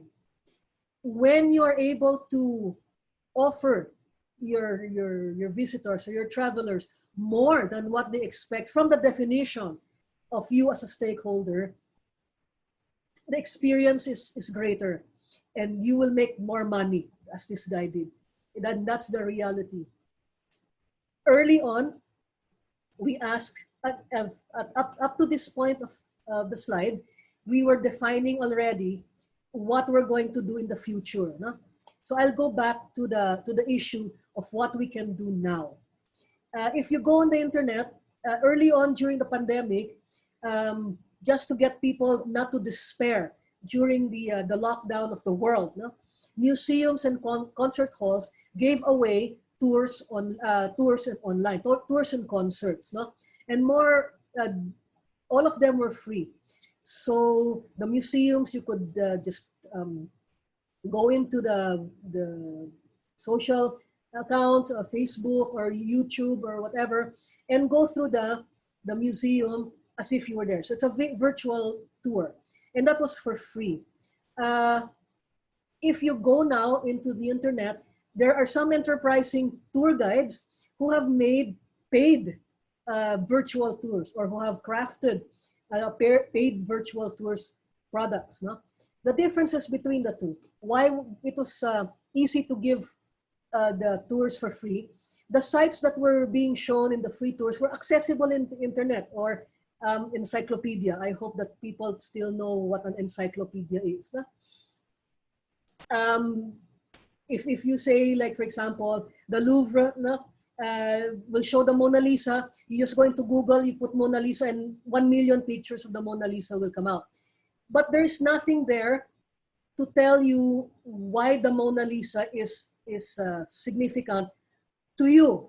It may be significant to Leonardo da Vinci at that time, but what is it now significant to you? So some of the tour guides who do paid virtual tours, okay, they do it based on their knowledge and expertise, yeah?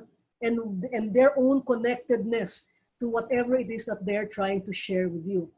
Second, very interesting. Huh? When we went on a free virtual tour, there were no goodies, right? Well, yeah.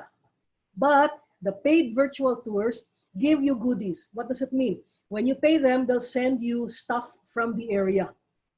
Okay, maybe a pair of slippers, no, a bag of tea, a nice poster, something like that. And those who went into the free virtual tours were generic travelers, whereas the paid, these are bespoke tours, so the tour feature should resonate with you, right? TripAdvisor has a new product called hellorico.com. Okay, you might want to follow up that website. And one of the paid virtual tours that we came across was unexpectedatlanta.com. Very interesting. So the tour guides in the different areas of the Philippines, you might want to go and see what you can do with your region to help promote it. No? I mean, we're already advocating you promoting all of these things. And there's also another opportunity for the other stakeholders to stimulate their own economies. No? Travel vendor products like reusable water bottles, straws, utensils, and snack bags. We are advocating this now. This is really the beginning of sustainable tourism. Bamboo is also one of them. No? In Siargao, almost everybody will try to sell you bamboo straws. So that's a start. That's a good start. No? Then you have solid toiletries, which I mentioned a while ago. This is much, much lighter than liquid toiletries. The bamboo toothbrush. There was some commercial, I think, in either Discovery Channel or History Channel, where they mentioned that every toothbrush that has ever been made from the beginning of the history of the toothbrush still exists. It's still in the world. It has not been destroyed. So maybe we can start by using sustainable toothbrushes. Reusable wipes is already on this one, eco-friendly pens. It's lighter than the pens too, no? And then recycled plastic, antibacterial clothing. Okay, a lot of people ask me, what is antibacterial clothing? All that is that it does not absorb your sweat and that you don't stink. What that means to be sustainable is that you, well, kind of wash them less. For Filipinos, I don't think that's very practical.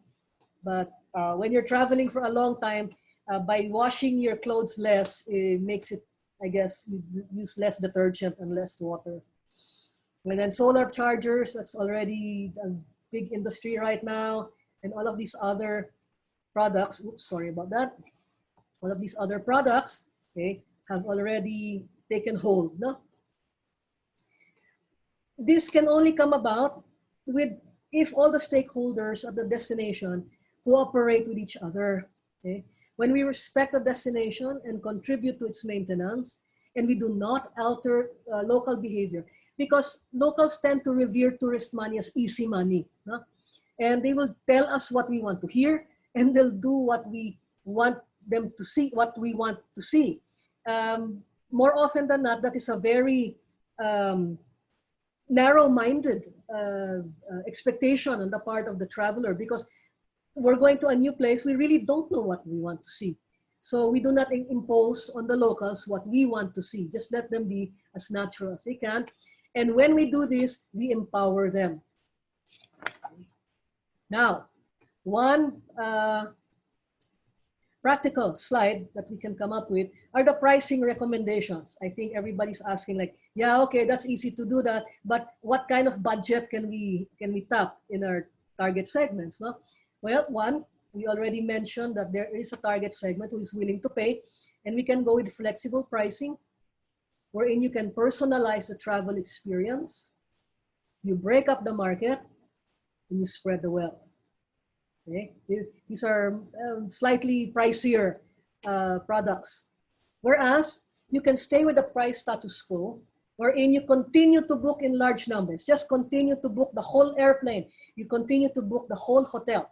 Okay? And you get the seasoned travelers to join in the group. So on paper, the costs become smaller. But the important thing that should happen here is, upon arriving at the destination, break them up into smaller groups. Okay? And this, at the destination, allows more tour guides to take care of smaller groups, making the experience much more meaningful for the travel. Okay? This particular pricing recommendation is a possible solution to the conflict of travelers reducing their budgets, but still want small travel groups and reduced contact activities. I believe that the travel vendors are already doing this. It's just a matter of changing our perspective to include sustainability. And after all of this, I'd like to offer you a simple model for the customer journey for the inspired traveler. No? You offer them the dream and you communicate this to them. The traveler will accept it or not. Then if they do accept it, you contact them and the traveler will make the decision. Then you communicate the requirements now with the new normal, and they will prepare. The protocols being seamless, they will now fulfill the requirements. And now it justifies digital deal making. And when all of these comes together, you can fulfill the dream. It's very nice to hear it, no? But the pandemic has made it easy for us to embrace a new paradigm. We must accept the responsibility for the carbon footprints that we leave in a destination. There is value in catering to smaller groups rather than mass-based travel. It is not difficult to add value to basic travel product features. The local market will drive the rebooting of the industry as local consumers, local consumption is more manageable and practical as of now. We can ask visitors to make music with indigenous instruments, okay? Because the new travel perspective now is that we spend on travel for education of the world and willingly become part of it as a global citizen. If we integrate this as a marketing webinar, travel vendors now have time to bespoke products and precise and correct definitions of products and segments are important. The traveler should no longer be seen as generic. Pricing, the new normal space travel increases the value of products. Then rather than discounting the price, it will be more effective in restarting the profitability in the industry. Sustainable tourism respects the locals. And we will correctly match products and target segments. Now, in the second webinar, there was some emphasis on the subject of the pie. Our discussion here today aims to lay the foundation for the sharing of this pie and its management. The temptation is always to look at the biggest numbers. This is not always the most efficient analysis. The recommendation during the presentation of the survey results was that the pie be expanded and split. So this is supposedly the pie. The top 10 destinations in the 4. Baguio, Boracay, Cebu, and Siargao. But if we add to the pie, okay, if we cram everyone into the 4, the pie is very small. But if we increase the number of destinations, let's see if you guys know if you know your Philippine geography. Batanes, Pagudpud, Vigan, Sagada, Manawe, Mount Pulag, La Union, Baler, Laguna de Bay. The Laguna de Bay loop, everybody go there. Batangas, Mindoro, Bicol, Catanduanes, Romblon. Where am I? Romblon. Coron, El Nido, Puerto Princesa, Malay, Aklan, Tacloban, Iloilo, Guimaras Island, Bacolod, Sagay, Dumaguete, Cebu, Bilaran, Panglao, Siquijor, Siargao, Surigao, where they have very good farm tourism, like Zambales, Camiguin, Cagayan de Oro, Zamboanga, Cotabato, Davao, Samal Island, General Santos, and Tawi-Tawi. When we recognize them, the pie needs no expansion. As a matter of fact, the pie should be broken up and distributed to as many Filipinos who are proud of our country and would like to share their destinations. This, ironically, increases jobs. But breaking up the pie increases jobs. Okay? You know, a good analogy is looking at a cake and having a preference for only the corners. Yes, the corners have the most icing, but there is so much more cake left. Recognize the whole cake. But no matter how much we want mass travel to return, it will not at any time soon. Not because the travelers prefer bespoke itineraries, but because mass travel is simply not allowed now.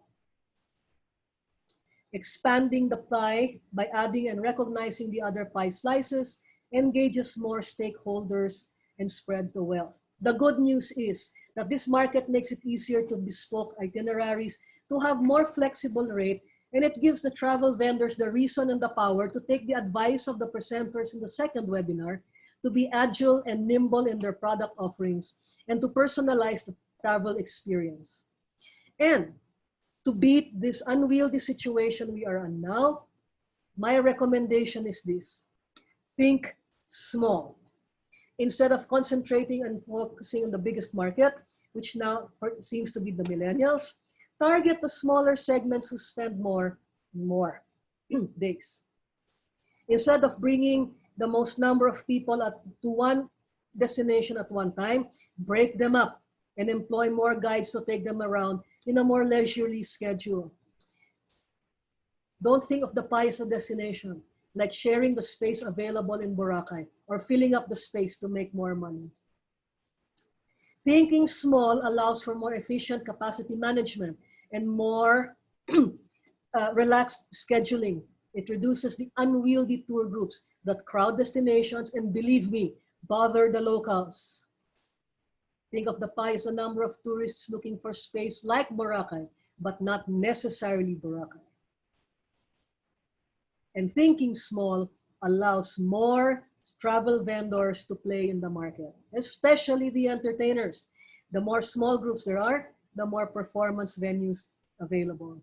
Stir the economy by breaking down the elements of the value chain and distributing them to as many stakeholders as possible. I guess it's a completely different way of looking at what we're doing.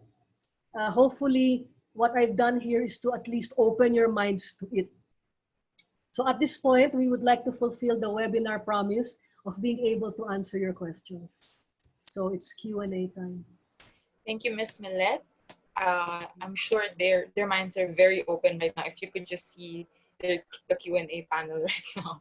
So we have 20 minutes for the Q&A. As I've mentioned, we received numerous questions, so we'll start immediately.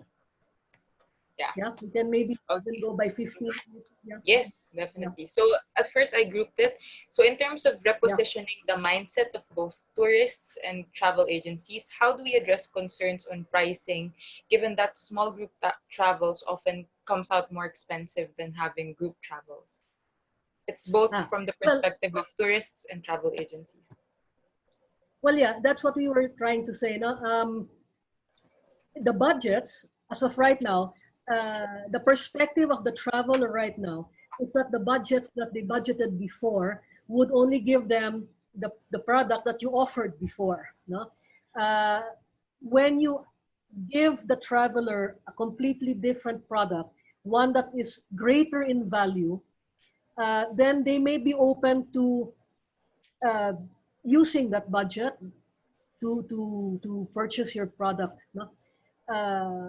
In the pricing strategy slide that we had a while ago, you're going to have to accept that the market is shrinking, or the market just really shrank. And those who are willing, no, to pay more, you service them first. It will be for those who have expertise already in products like this, who will begin. That's good.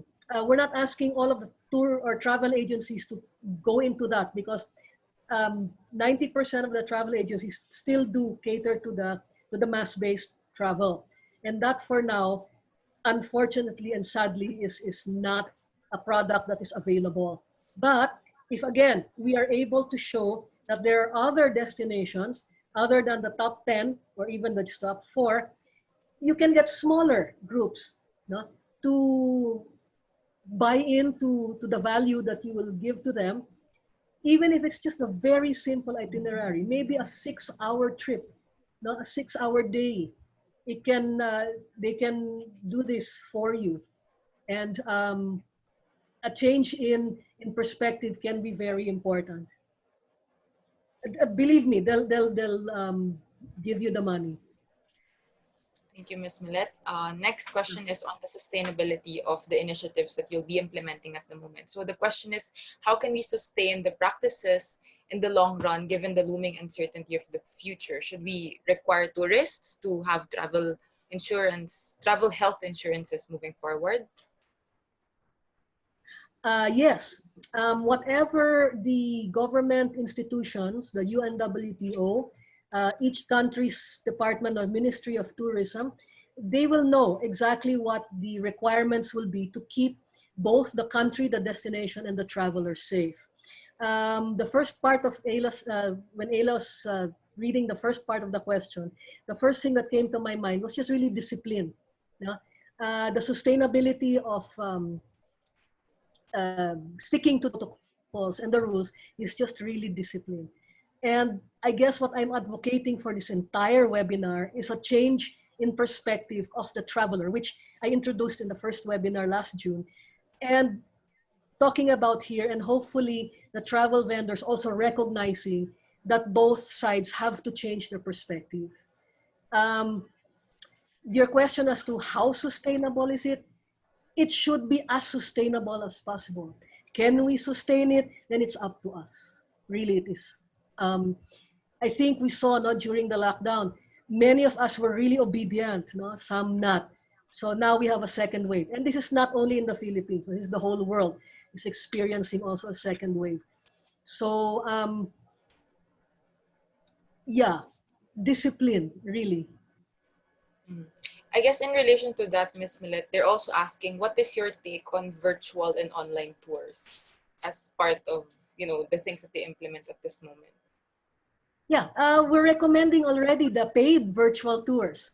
We're recommending that you guys put together a nice, personalized, unique itinerary. Maybe you have your own experience, no, in your area. Then go around there with your PPEs. Don't forget that. Keep safe while you're doing your little video blogs. And then, if I'm not mistaken, there was a question in the first webinar about digital marketing, no? And the role of digital marketing now. There is no greater role for it than now. If you are able to bespoke a virtual tour, you sell it online. Make sure that you are able to choose the nice goodies of your area, and then engage, no, the logistics companies around your locality. You will even stir their own businesses, no, by being able to deliver the goodies to people who will pay you for this virtual tour.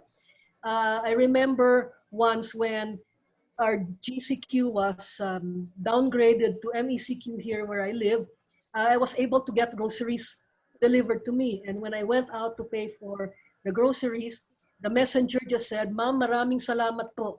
No? At least meron kaming trabaho, may ginagawa kami."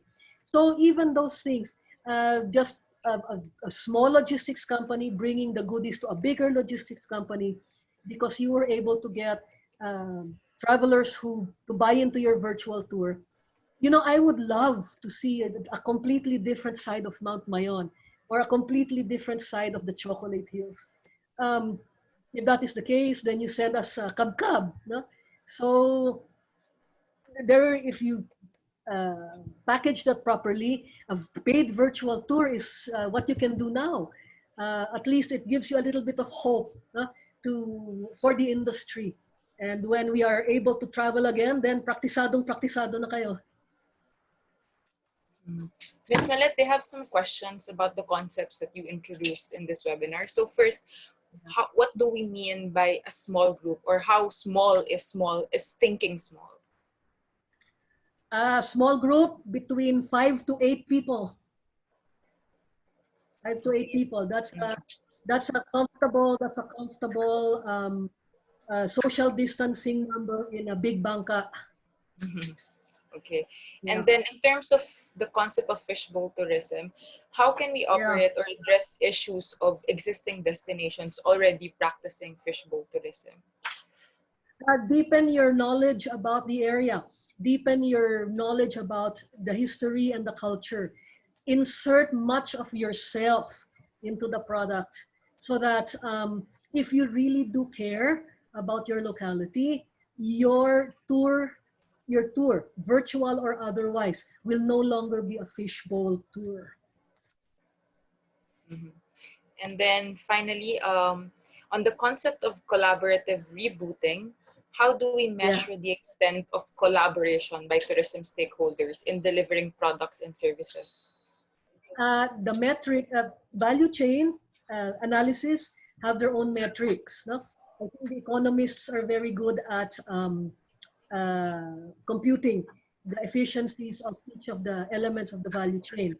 On the ground, you can see, if you see progress, no? If you see that there are more stakeholders who are participating in the recovery, then that could be a way to find out if what you're doing is good or if it's working.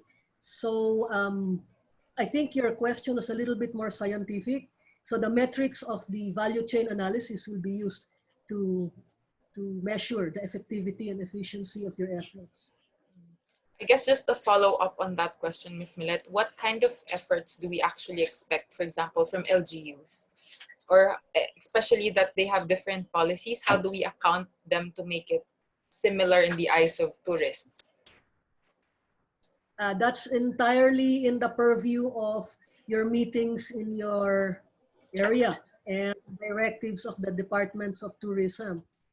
Um, I really don't know how to answer that question right now, because if you're asking me how we get all the LGUs to come together to implement the same protocols and implement them the same way and properly, you know, the only solution that comes to my mind is for you guys to meet and agree that you will implement them in the same way. You have to understand there are many different cultures in the Philippines. Even our language, our dialects are different, no? And the way we look at things is different. So it's up to the LGUs and the destination marketers to come together and propose the guidelines. And then the other tourism stakeholders to know them well enough and to communicate them to the travelers. Now, whether or how you're going to police them to, you know, make sure that they're implementing them properly or the penalties or the rewards you're gonna give, I guess it's really entirely up to you. I'm not a mayor, so I really don't know how to answer the question right now. Yeah, sorry about that. Yeah. That's okay, Ms. Manette. So moving on, we also have questions about the perceptions of stakeholders on specific initiatives. For example, the first question is, how do we address concerns on the negative perception on hotels becoming temporary quarantine facilities? Negative impression from whom? From the tourists, thinking of their safety after the hotels becoming temporary quarantine facilities, like the long-term effect of doing that. Okay. I don't think that should be a problem.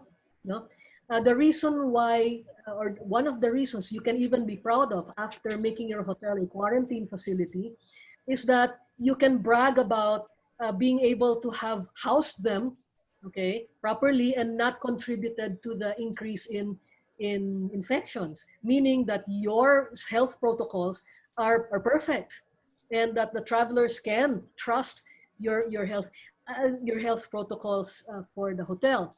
It's not so much that there will be a negative um, uh, image of you afterwards.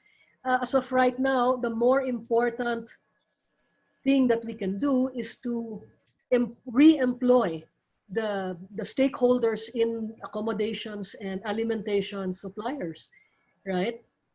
Changing the image if and when there's going to be or if only, there will be a bad image there, which I don't foresee, okay, can be addressed. Repositioning the hotel again is not a difficult thing. As a matter of fact, there's something heroic about having made your hotel a quarantine facility. So it just does a lot of good. Mhm. Okay, Ms. Millet, last two questions. When is the right time to set the predisposition to the new normal, given that we are unsure of when we will be ready to travel? We just have to be ready when traveling is going to be allowed. We can just start thinking about it now, because it will take a while to predispose the travelers. So we just take our time and see what's happening around us, and just continue practicing so that when it's because I'm not advocating that we start predisposing the traveler when the travel restrictions are lifted. We predispose them now. You know, the traveler knows that they cannot travel now, and they'll say, yeah, you know, when the knee-jerk reaction my friends and I had when the pandemic first really made the industry suffer was the plane ticket will triple in price because they cannot stuff the airplane anymore with passengers. No? So starting now, predisposing the traveler to accepting that is good. So we start now. No? We don't start when the restrictions are lifted. That's too late. And last question, Ms. Millet. diving and farm tourism are the niche markets being promoted at the moment. Again, Aside I'm from sorry. the, I'm sorry. yeah, it's okay. Say that Diving and again. farm Sorry. tourism are the niche markets being promoted at the moment. Aside from these two, what are the products does the Philippine have an advantage of? Urban tourism is one of them. Okay, the walking tours in urban destinations. Culinary, also culinary tourism, where you bring 3 or 4 people to a destination. No, staying outdoors, and you cook and you teach. Little by little, you can engage even those who supply the raw materials. Culinary, walking tours, arts and crafts. These are destinations that can be promoted aside from diving and what's the other one? Farm tourism. Yes. Okay, Ms. Millet. So given our time, we'll have you again later on. So thank you once again to our very active audience for sharing your questions with us. Thank you so The much, rest, too, guys. yes. The rest of the questions that you may have may be answered later on through our presentations by our panelists. So now we will proceed with our panel discussions. They will be given 10 minutes each to present their insights given Ms. Zamora's presentation. So the first of our panelists is Ms. Maria Afrisita Di Nieva, Sales and Marketing Director of the AIM Conference Center, Manila. Ms. Fretchi. Ms. Millet Zamora's presentation once again reiterated to us in the industry the importance of remaining relevant to support local economies that rely on tourism as the main economic driver. Even before COVID, when Boracay was closed for a few months, many people lost their jobs. Ms. Zamora also emphasized the opportunity to market other local destinations that offer the same experiences as the top 10, as shown in her slides. However, due to the pandemic and how it changed the world, consumers' behavior also changed and shifted. Mass gatherings, big events, and grand celebrations, I'm sure many of us celebrated our birthdays at home, may not be the preference now, even if this brings the needed revenue due to people's awareness and conscious effort not to get infected. So these were the key insights were addressed, that there's a new normal for domestic travel.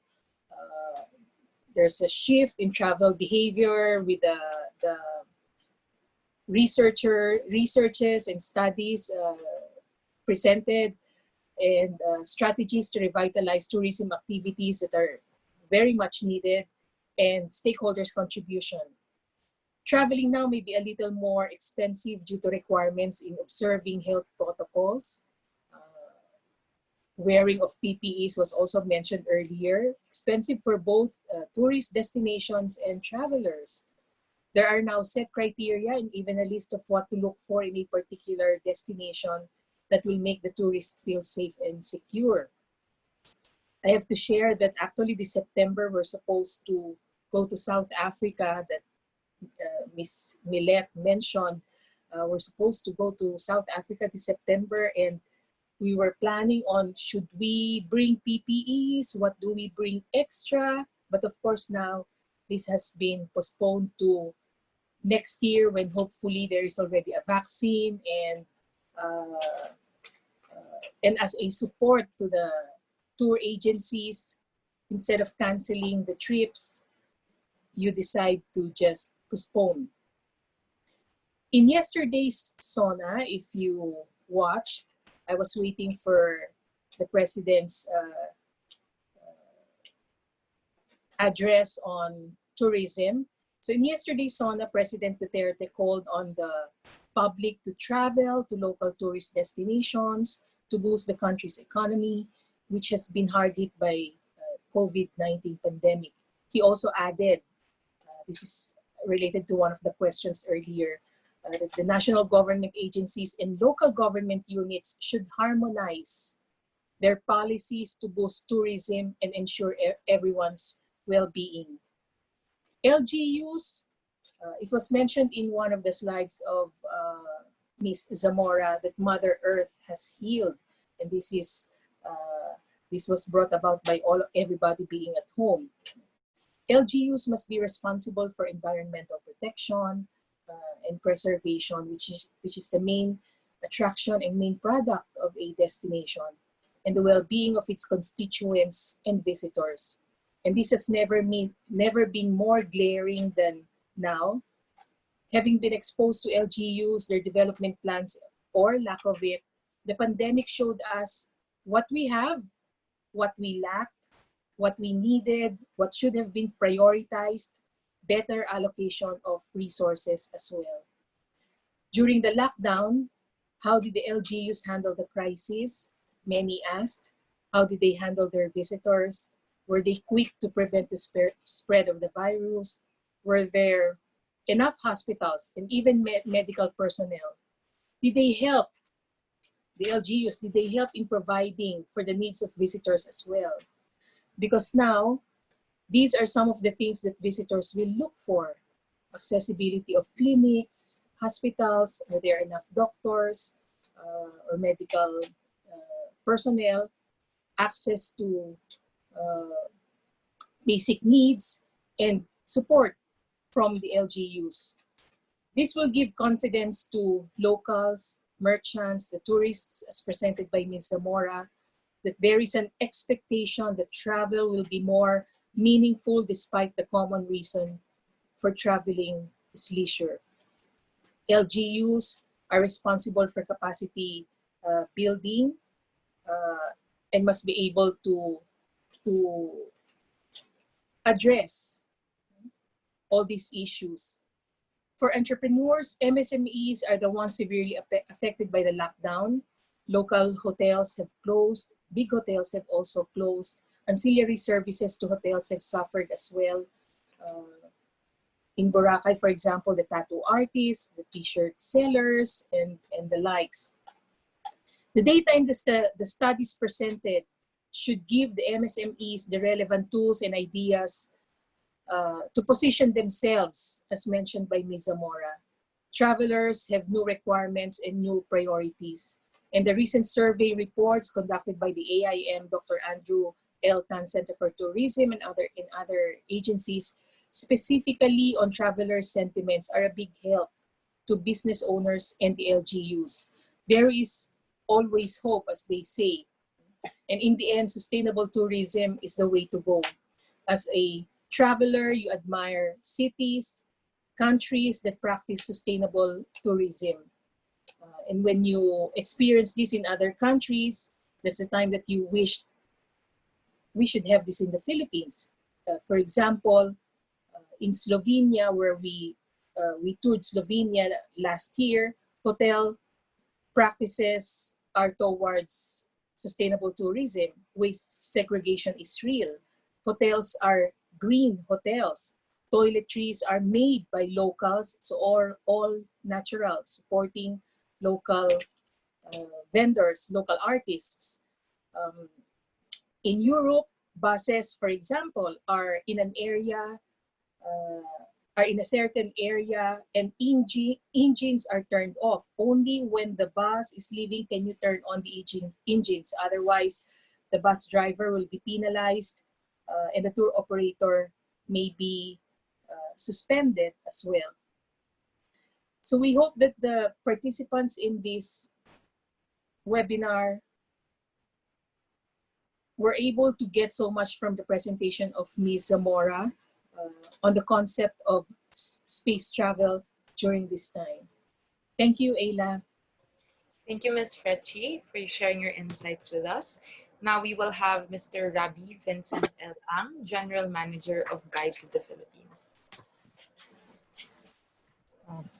Good afternoon. So I think Prof. Millet made an excellent presentation on the real world business implications of this pandemic situation we find ourselves in. I especially appreciated the wealth of ideas she shared on strategies that tourism enterprises like ourselves could take to help revitalize the industry. Now, I picked up some of these ideas and would like to share a few thoughts on them. First, the need for reshaping activities and experiences. So Professor Millet points out to reduce contact activities, smaller groups, and bespoke itineraries as some possible ways this pandemic changes the industry. She also mentioned that there is an expectation that travel will be more meaningful, which I thought was a very powerful statement. I thought it was a good vision to have for our country, that the Philippines is a place you travel to for a meaningful experience. As you were saying this, the movie Eat, Pray, Love came into my mind, no? And then we all know how that boosted Bali tourism or fueled over tourism, depending on what perspective you'd like to take. So beyond designing itineraries around the new normal protocols, imagine designing experiences where people can find meaning. And we find meaning in connections. It may be connecting with the locals, their local experiences, or indigenous peoples and their culture, or connecting with nature or a simple lifestyle, or even just reconnecting with yourself. And for tour operators, I think we must recognize that our main role is in facilitating these connections. It's more than coordinating all the logistical requirements, and it requires for us to step back and look at our product offering and the value or dream, as Professor Millet puts it, that we are sharing with travelers. This, I believe, is something that cannot simply be replicated by DIY travels. FITs may follow the same tour circuits, but without the stories or added touches that local operators provide, the ultimate experience is vastly different.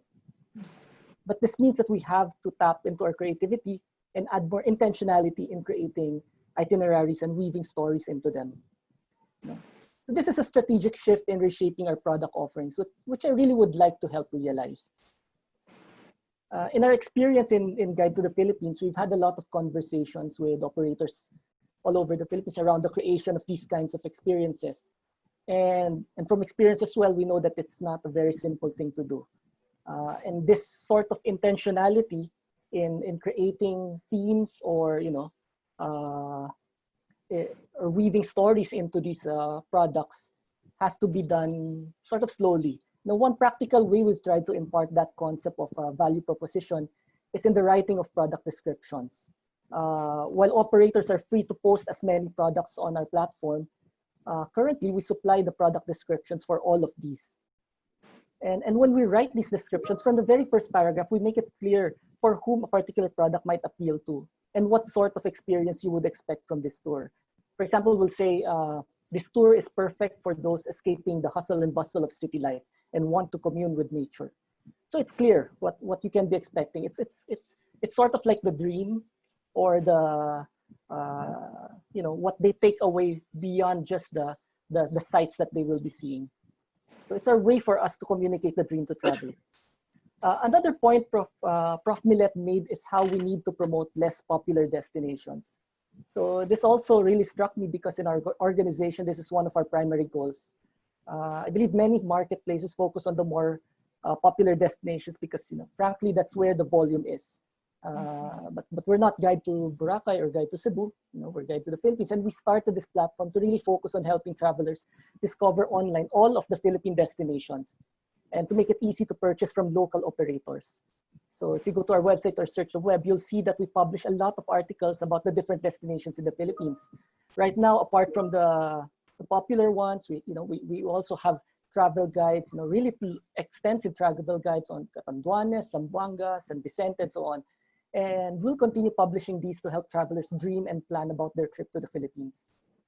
And more than that, we really want to try and reach out to the local operators and communities from these less popular destinations and bring their products on board so we can showcase their offerings to the whole world.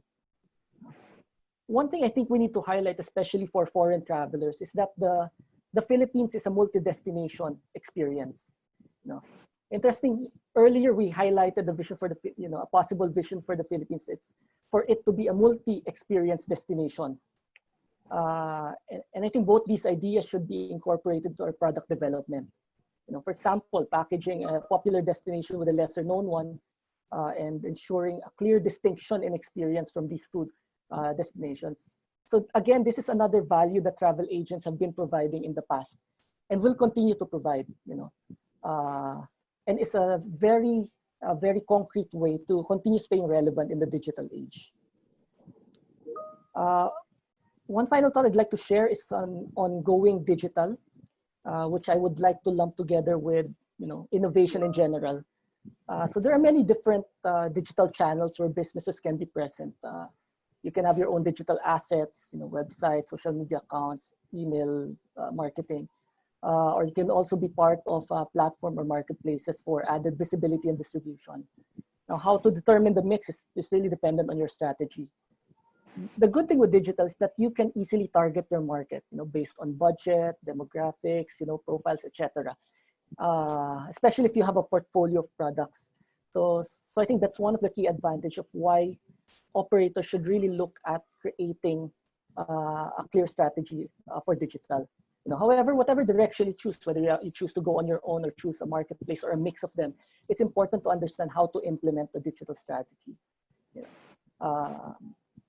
But the other aspect of digital, and I use the term loosely for the overall use of technology, is how to possibly reimagine a way an experience is delivered. And it's not just in distribution. We see technologies such as augmented reality, virtual reality. So earlier, Professor Millet already shared examples of how virtual reality tours can be used.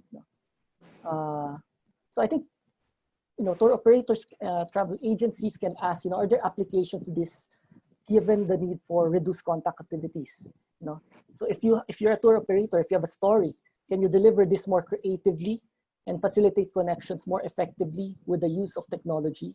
If people will be going to drive on going on self-drive tours, let's say on the Laguna de Bay loop, how can your knowledge of that loop be shared to these travelers, even if they do not, get your services directly, or as a tour guide, for example. So I like that. In closing, I like that Professor Zamora ended with the concept of a dream, of sharing your dreams with travelers. I know with the industry struggling right now, it's really hard to look beyond survival.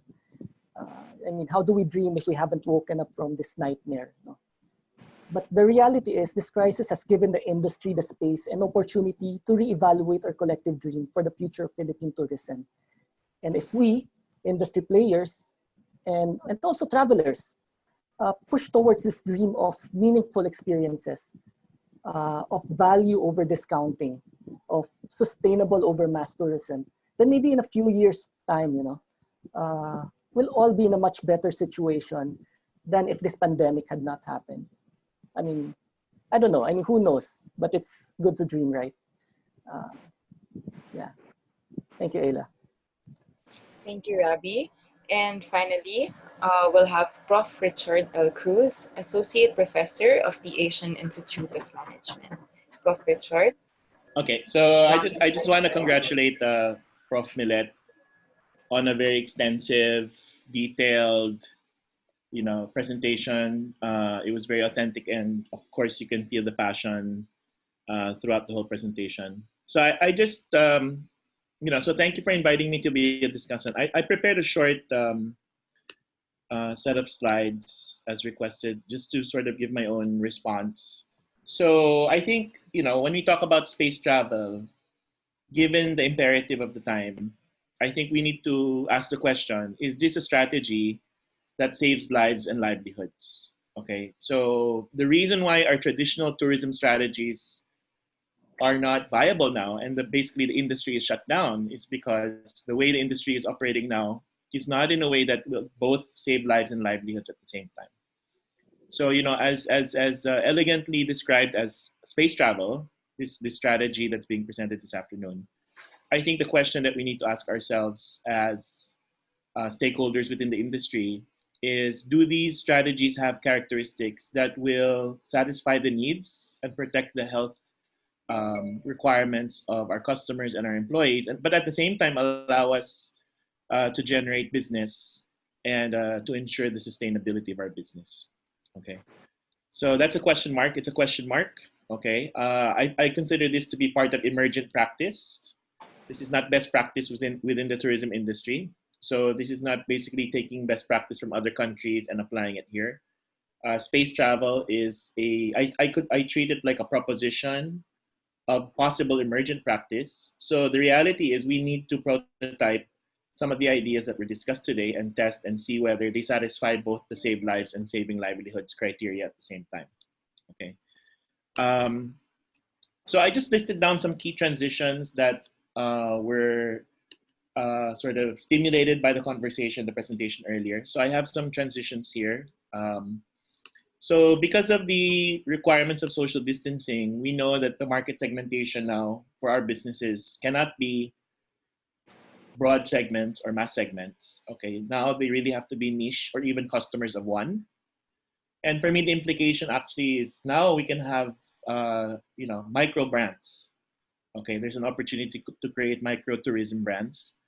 In the past, customer relationships were transactional. Now, because of the risk of infection, everybody in this ecosystem needs to have a relationship that is based on deep mutual trust.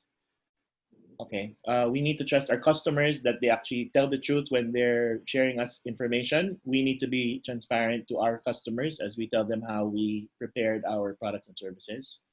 So the implication really is to have a real human connection. The customer journey in the past used to be very standardized. So if you saw a lot of the OTAs, very standardized experiences across brands. Now the opportunity, I think, really is to build trust. We need very customized, transparent, and information-rich customer journeys. So we have to be good not just in telling our own story, but listening also to the story of our clients. And there has to be a lot of content shared. In terms of needs, tourism needs, we have a lot of the traditional tourism needs. Okay, so I'm not going to go through that long list of the traditional tourism needs that the different segments normally exhibit. I will definitely say that, and this is what I'm going to focus on in my next slide, that there are a lot of emergent needs that I feel are perhaps more relevant now as a basis for segmenting and understanding customer segments. Okay. And the reason why the needs are changing is because the day-to-day trade-offs that we make in our life has changed. Okay, the considerations that we have when making simple decisions like going to the mall or crossing the street have changed. Okay, so in the past, our destinations were mega hubs. Technically, they were mega hubs because you wanted to utilize economies of scale in terms of transport, in terms of infrastructure. Now, that is not the ideal situation. So now I think destinations are going to become very narrow niches or very narrow slices. So we can have a destination that's one side of the mountain and then the other side. Or like as Professor Millet was saying earlier, as an example, maybe you're looking at the Tabaco side of Mayon Volcano, and then maybe there's another niche on the Legazpi side. Or maybe that's even an old niche. Maybe we need sub-niches. Okay. So the destination and the branding of these destinations will become also micro brands, micro places. The solution, and I think this is a very important point that I would like to communicate, is really that when you talk about tourism solutions, they were primarily driven as services. Okay, and if you look at the food industry as an example, the number of people in the country are more or less the same, and the amount of food that we're eating is more or less the same. But the radical shift in the food industry really is the shift in terms of where people get their food. And the big trend before the pandemic was really a high rapid growth in branded dine out, which is basically food service. But post-pandemic, really what has boomed is food as a product, and food service has actually dropped.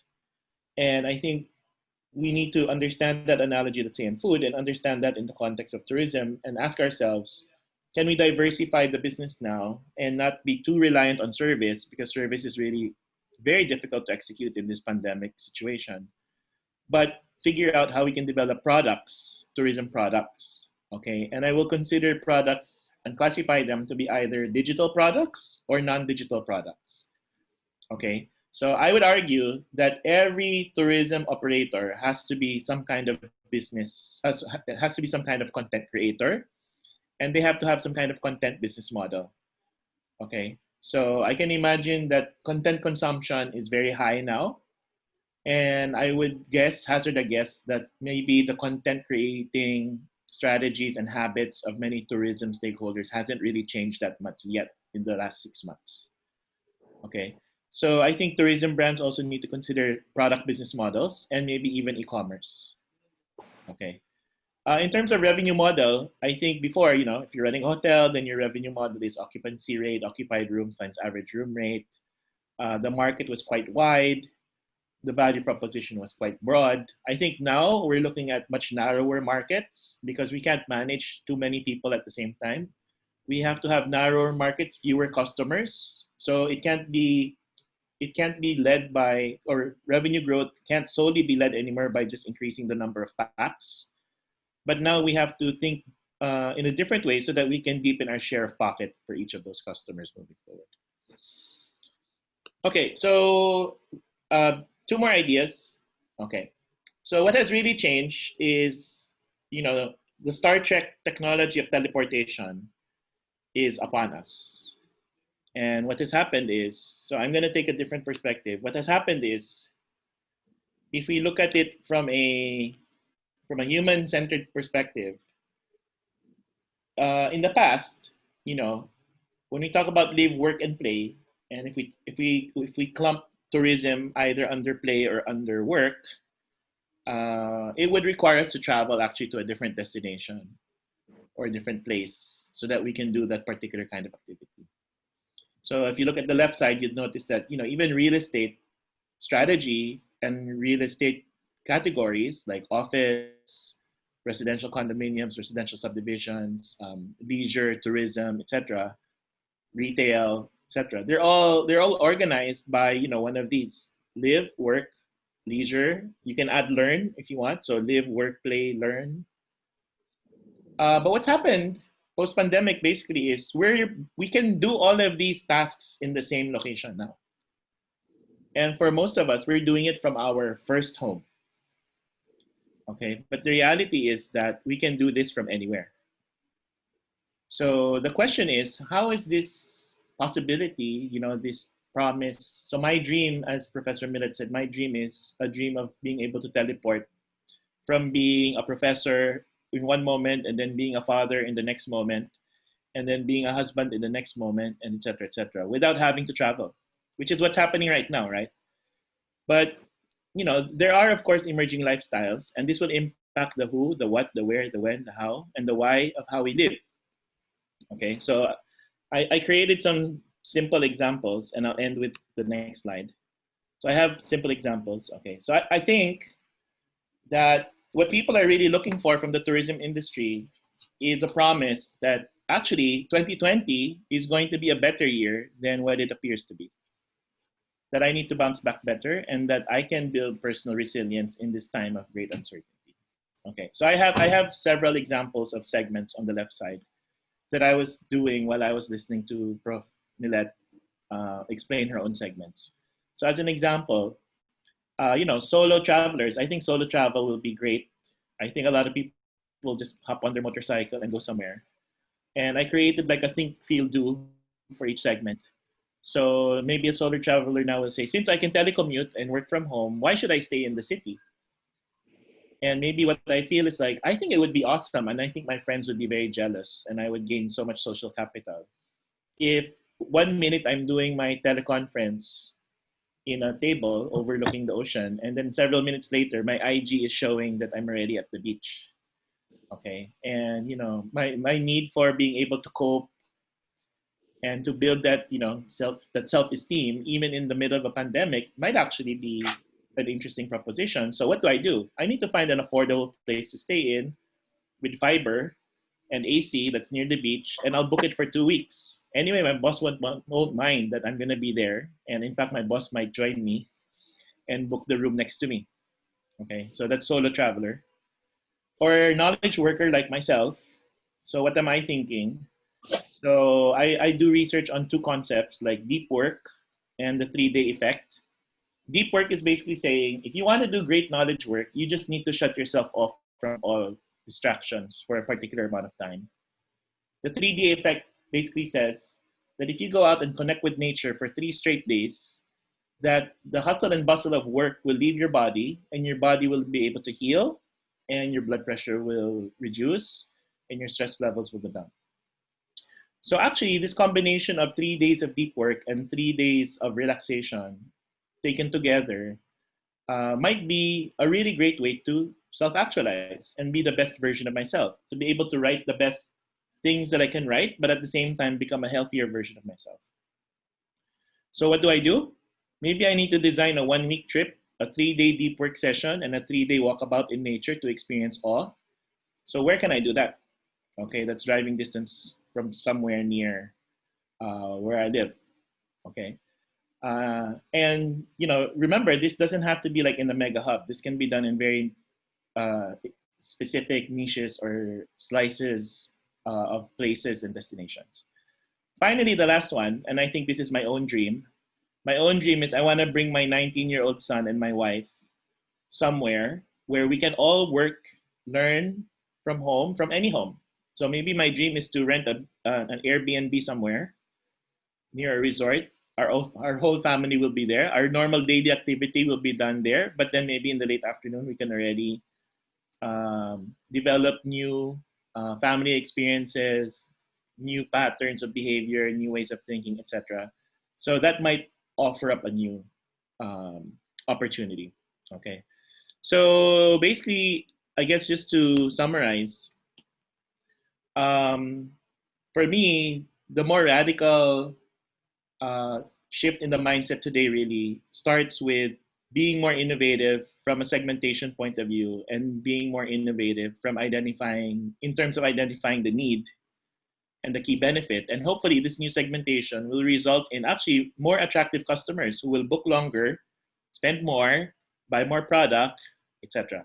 Okay. One last point I believe also is that hospitality needs to really focus more on the product now and less on the service. In fact, I can envision that many tourism destinations will be zero service contact destinations, but it doesn't mean that we're not going to be hiring people, because you still need people behind the operation. But I don't think people want to interact with people as much as possible. Okay, so maybe this is the entry point for automation, etc., etc., etc. Okay, so on that note, I don't know if I went over time, sorry, but I'll hand it back to you, Lee. Thanks, Prof. Richard, for funneling the discussions and closing the panel discussion. And now to finally synthesize and, of course, present the survey results, the poll results a while ago, I would like to call on again Ms. Millet for her final message. Hi, guys. So we've tallied the results of your answers. So what we have here, questions 1, right? Very simple. I love the answers to the questions. If you've answered yes, okay, then you are able to diversify your portfolio. No? These are the questions. The first 6 questions were on the questions from the product. If your answers were onto the no side, then it's time to ask for a little bit more skills training. Yeah? It's easy. And the way you are able to, like Professor Richard and Sir Rabi was saying, no? You're able to personalize everything else. Diversifying a portfolio will just do really good for you. And if you feel a little bit lacking, then there are many skills to be added for your business. No? For questions 7 and 8, these are the pricing questions. Unfortunately, it's a more or less an even split between those who can weather out this lockdown and those who can't. I think the recommendation for the virtual tours, the paid ones, no, will help you weather this particular lockdown and help you survive a little bit and be more hopeful about the industry and your jobs. If you are answered yes, you can wait it out. If you can't, if you answered no, then you can participate in the MSMEs, transition tourism, and or the paid virtual tours. No? And then last, second to the last, which is the distribution questions. If you answered yes, you can be one of the agents of change. You are convinced that you can do this, you can help recover the industry. If you answered no, then you can change your perspective of travel little by little and see around you and observe around you and make yourselves available to the change that will happen around you. And then lastly, these are the promo questions or the marketing communications questions. And overwhelmingly, yes, we can engage the travelers and the other travel vendors, be partners in being sustainable. And you agree to the message that we are in this together. These are little first steps, no, that we can use to at least feel hopeful about the industry that we're in, and to help fight and help each other, no, in this particular endeavor, in this wonderful industry that we call travel and tourism. And for me to end, no, just like to summarize my key takeaways from the space travel presentation. So much has been said about the world getting smaller, and what with social media, the super leveled up information superhighways. And if we really dream about what Professor Richard was saying, we can teleport ourselves, we will, okay? The almost immediate accessibility of goods and services. Sometimes we forget that the world is actually big. There is still so much to explore, to learn, to unlearn, and in so many different ways. And there's still so much to experience. And there's still so much of the world to appreciate. And for now, since we cannot go full blast on that, we can go through a transition tourism path. No? To care for Mother Earth is transition tourism. Giving nature space to flourish is what eco-warriors have been advocating forever. We try not to do the fishbowl tourism. We just try, even the second home tourism is very useful. Those who feel an affinity to a familiar destination that they go back to all the time, there will be some investment in the maintenance of that locality. And we should take advantage of that now. We see the wonderful transformation of the earth when the world was shut down by the coronavirus. Reducing, reusing, recycling, repurposing gives the planet more space for productive growth than just storing its garbage. This cleans the air and the water. To give our fellow travelers the space to breathe, to explore, to grow by not congesting the destination. This gives time for them to reflect and participate in the lives of others. That's how it should be. This sounds philosophically grandiose, asking you to save the world, but it can be done. By decluttering our surroundings, physical, emotional, and spiritual, the clarity that arises when one gives oneself one space to breathe is invigorating, just like traveling. The endeavor of traveling requires the protection and safeguarding of the earth by our conscious defense and accountability of our environments. And when each of us does a little bits, we can save so big a world by thinking small. Thank you and good afternoon. On behalf of everyone, thank you very much, Ms. Millet, for sharing your very insightful ideas with us. And now, to formally close this event, I would like to call on Professor Fernando Martin Y. Rojas. Prof. Nani. Yes, thank you, Ayla. On behalf of the organizing team, I thank everyone for participating in this webinar. We would like to thank our speaker, Ms. Millet Zamora, for sharing her ideas and insights with us today. We would also like to thank Ms. Frechi Nieva, Rabi Ang, Professor Richard Cruz for their contributions to making this a very fruitful discussion. Following the discussions, issues, and unanswered questions that were raised in our previous webinars, today's discussion presented a strategy to help tourism stakeholders revitalize tourism after this pandemic. We hope that through this webinar, you have been inspired to take a new perspective to rebooting tourism in your destinations.